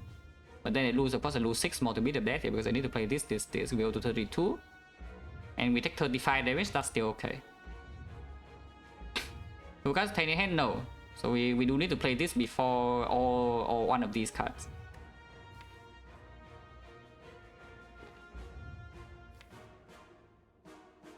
But yeah, I think we just get a clean foresight next turn again, yeah. Because next turn I do want my the brilliance in my hand. But then sometimes the god I cannot exhaust a sense of Bane yet. At the same time, probably doesn't matter. Maybe even the cut 0 cost as well over. Yeah, cut 0 cost definitely over Pommel Strike. Bad order. I mean, doesn't matter. It's the same. But yeah, here now I need to play this. And then we play this. Or yeah, cut, and then the other one can say empty mind, can say Warlock. Maybe one Warlock at 0 cost is still better because the preparation is that we need to be able to play 2 Warlocks on the same turn regardless, and maybe more than one time. So the Warlock being 0, yeah, probably good. Because playing this 2 times in the turn, we don't really care too much, yeah. But playing this 2 times in the turn is very important, potentially. 0 cost. Divinity. Sense is great. Meditate is also great. Pommel right now for maxing out. Oh, no problem. We only draw 2 cards out of this though. So like this, and we don't know what card we draw here, and maybe we don't really care. We probably don't really care. Divinity. Next turn, if multi-hit comes first, we survive with Tori. Big hit comes first, we can block, no problem, yeah. Basically, I want to... What enemy is being one of? I think it's the Darkling, right?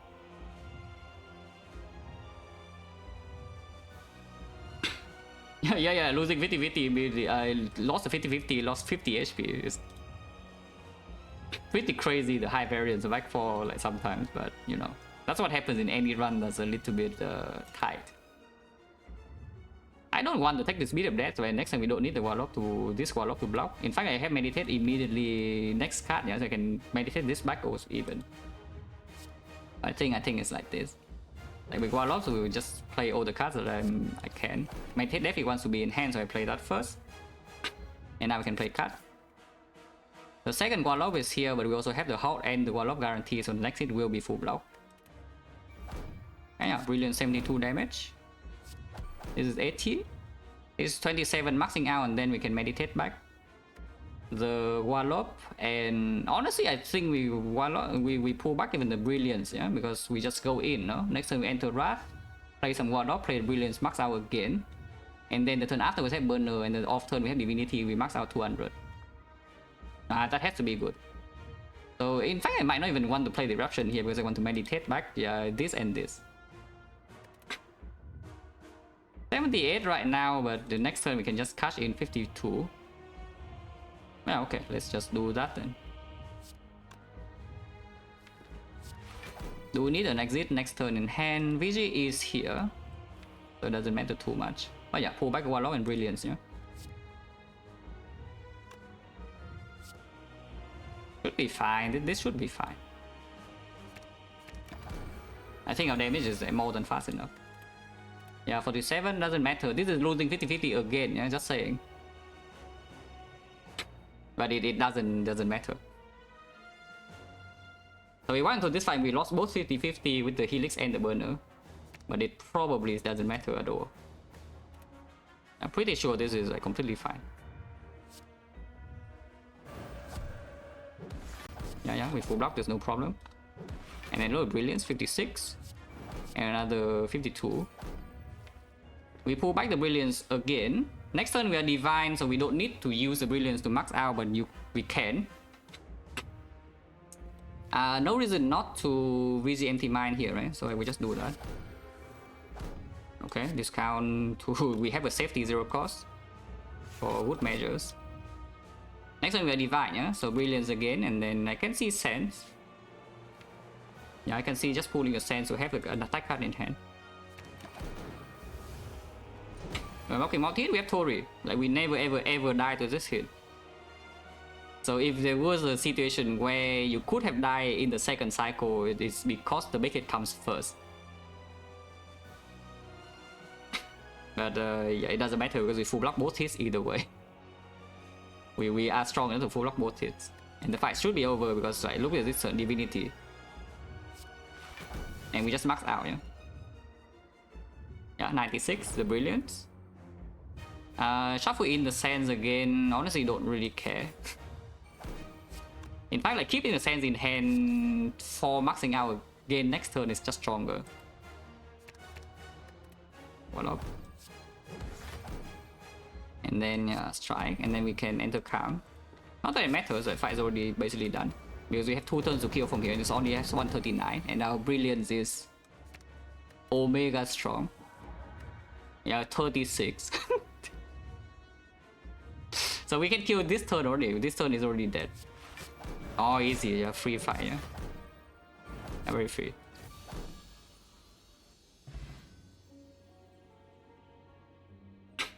I know, like pretty freaking happy that I was a little bit awake at this, yeah, during the Act 1 rare cut. And did not click the vote of pattern play, but this is one of the ones that could have killed me. From the card rewards that we saw, this was one of the ones that could have killed the Watcher.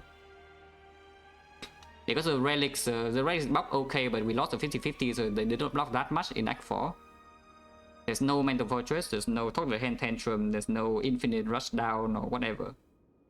There's not even active draws, like we have one empty mind, which very happy that was picked in Act 1, but yeah, no Inner Peace, one empty mind very early in Act 1, no Sanctity, not even a freaking Wheel Kick. Yeah, Wheel Kick in this position maybe could have been something too. That was good. Yeah, that was good. Oh, no, actually you have something to do in a few hours. So I was saying at the start of the stream that I hope this run doesn't have to be a grind that lasts 6 hours or something, yeah, because I don't have time today. It only was 3 hours, so it's fine.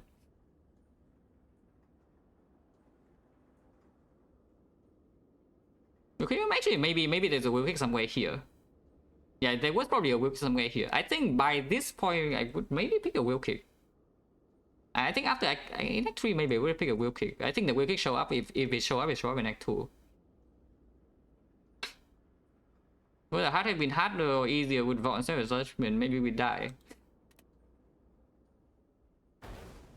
Maybe we just die with Vault. To be fair though, if you have the Vault, your deck would be different. Yeah? You also probably have a fasting some way, maybe a... I don't even know. Like you only see one fasting, but it's together with the Deva form and the Mac 3. So like, which one do you choose? Maybe you have Deva form, and then you hope that you draw Deva form at some point you can play. Because the establishment is always in my hand, opening hand. Yeah, we are for sure not that slow. The Deva form could have been bottom deck number 1, and it costs freaking 3 energy to play. And then it takes forever to actually be as strong as an establishment.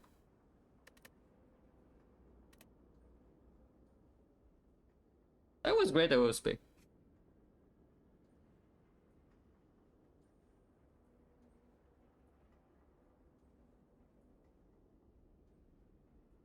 But yeah, the double devotion into killing was great. You can see the brilliance. Yeah, it's like we pull back the brilliance. We just max out 200 every single turn. Like double wallop to front load block a little bit, and then 200, 200, 200, and the hard dice before it actually gets to the damage threshold that can kill us. Because I think when beat up death is 3 and we are facing 90, yeah, and we can only play 2 wallop per turn, can we even survive that?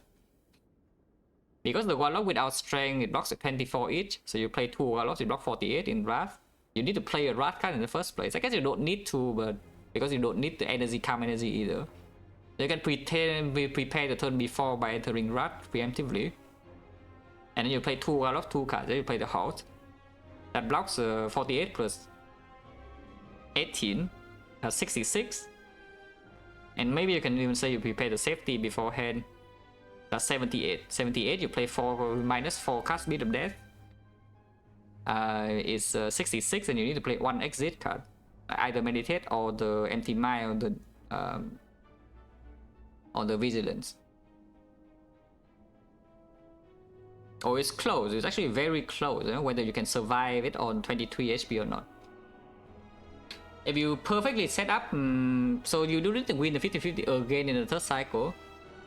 Because if you prepare Wrath on turn beforehand and then you miss, then it doesn't work anymore. But you could survive 90. You actually could have survived 90. It's very close.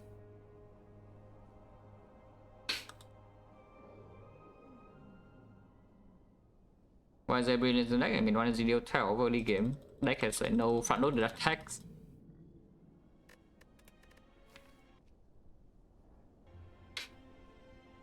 Yeah, this was great. Or we speak for Sash Sweep? With only the Sash Sweep, not really, you know. Again, sweeping artifact takes a long time, yeah? So you need like, more than one thing. Like wave the hand and maybe. So there was a consideration here for the Quick Pot and the Tungsten Rod together. But I was not believing in the Tori Tungsten thing too much before even knowing how much damage I take in this fight. What new options? Yeah. These are the options.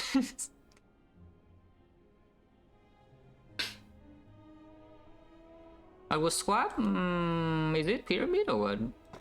Oh, Tiny House. Yeah, swap with Tiny House. You will still see this relic and the one, but you swap to Tiny House. Not that Tiny House is better or anything in this run. Like, in this one early game, there's no problem, yeah? In fact, Tiny House makes the early game even safer because you are not sweating here when you don't see a potion in 3 fights. Tiny House already gives you a potion.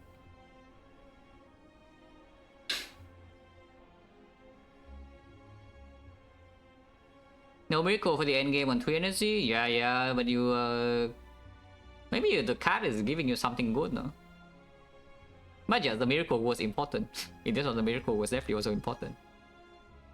How was this, by the way? I mean, you can hide, you can already know, but I just want to click. 1000 gold, yeah? Yeah, 1000 gold for like the shots we saw in this run, right? To be fair though, if you have 1000 gold, you do have tungsten Tori at the very least. You do have tungsten Tori at the absolute minimum. So it's not that bad, but you have a curse. And this curse is pretty freaking bad in this run.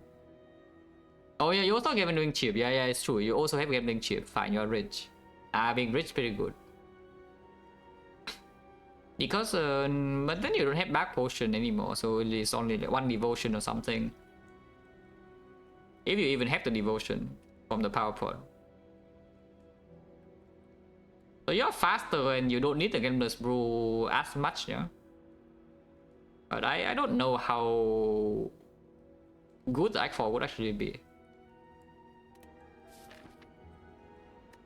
yeah, you take Ambrosia over the Gambler's Brew instead for the devotion.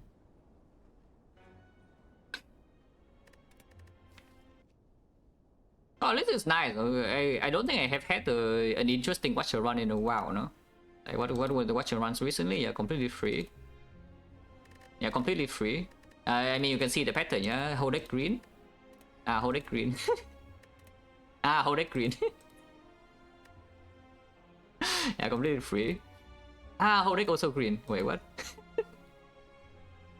Wait, I think this game is pretty easy when your entire deck is green, you know? Interesting. This run no green, but we have like a lot of relics and we have the burner. Oh, this was the default form thing. Okay, this one is actually not too bad. It wasn't that interesting, to be fair, but it's not too bad. It's not like super trivial. Whole deck green. Let's look at the infinite. Kind of like pseudo infinite at the very least. 30 relics. A mid. Yeah. A whole deck green. Whole deck green again. Whole deck green without the thing because we had toxic egg and P-box. Whole deck green. Whole deck green again. A mid spirit shield 2 volts. Yeah, probably fine.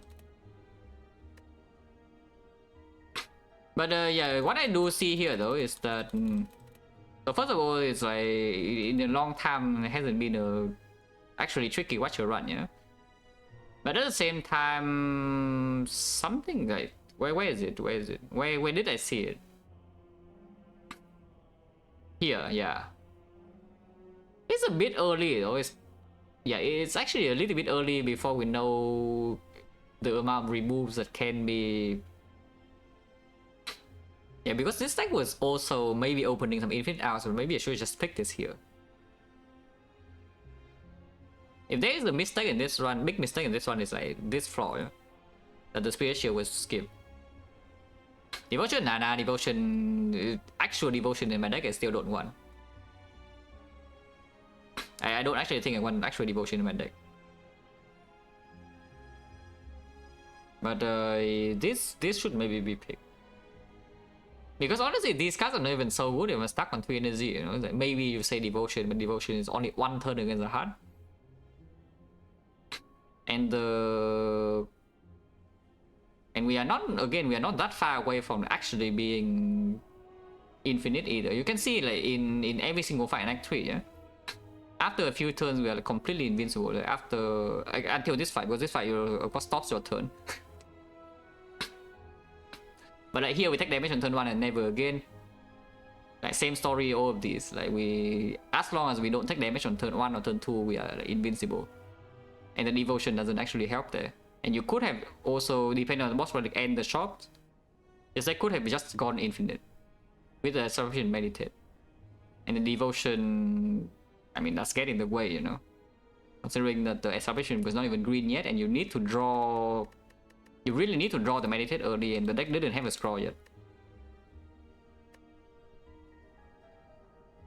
Oh yeah, if I click Vow and I make 1 and I click Devotion, I would click this. I would definitely click the Spirit Shield, yeah? And if I have the Spirit Shield, then I wouldn't click this either. So mainly it just goes back to this. I think this should not have been a skip. Like skipping here is basically again hoping that you see something later on, or you have enough removes. But otherwise blocks like what 2 energy blocks. It's not even 2 energy, it's 0 energy, we already know, yeah? So it's 0 energy block 36.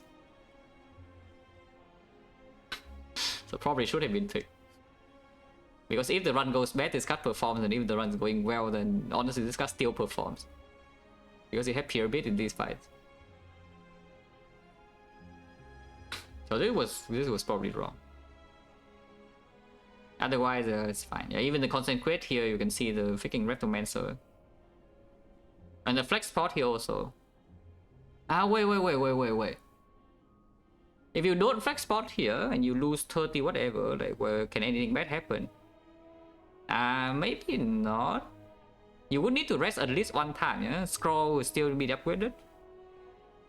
And you rest one time and you have a flex spot maybe here instead. Because next spot was never used, so having a flex spot in here is also fine. And I guess then you don't even take this damage with time eater because you can just flex spot and kill it. Yeah, okay, fine. So you wouldn't die or anything if you don't see the Lion Nemesis. Yeah, Act 3 is still no problem. So it's mainly for Act 4. Happy with what I did in the shop. Because I mean, you can also see the hard fight is relatively more difficult and way more difficult than whatever craft this was, yeah? So adding like some Crush Joy and Fear No Evil just doesn't... Crush Joy is supposedly helping for this fight, but at the same time it takes way too long. Because the first cycle vulnerable doesn't convert into real damage. Sometimes you don't need the block from the Warlock either. In fact, like, having adding Crush Joy makes preserving Helix a little bit more difficult, yeah? And then in the second cycle against 2 artifacts, you need to play Crush Joy 3 times. Like 3 freaking deck shuffles, or you need to meditate it back, which I don't want to. You need to shuffle the deck 3 times in order to apply 2 vulnerable. That sounds like completely awful. And it's also a real card. So yeah, it's just like freaking coping that you can do vulnerable Warlock in the third cycle or something here. Doesn't work.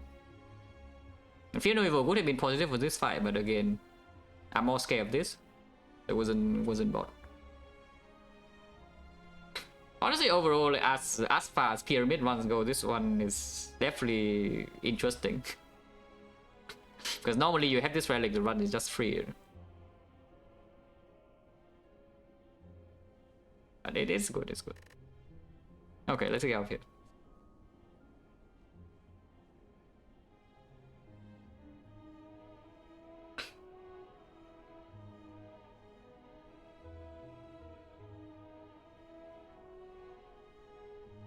No class? No. First of all, this watcher run already lasted a little bit too long, and number 2 is that I also have something to do in like an hour.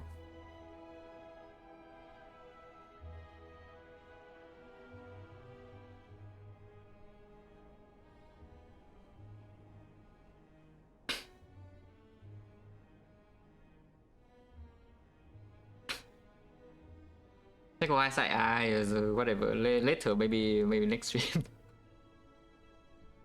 But yeah, thanks for watching, guys, as always, and see you.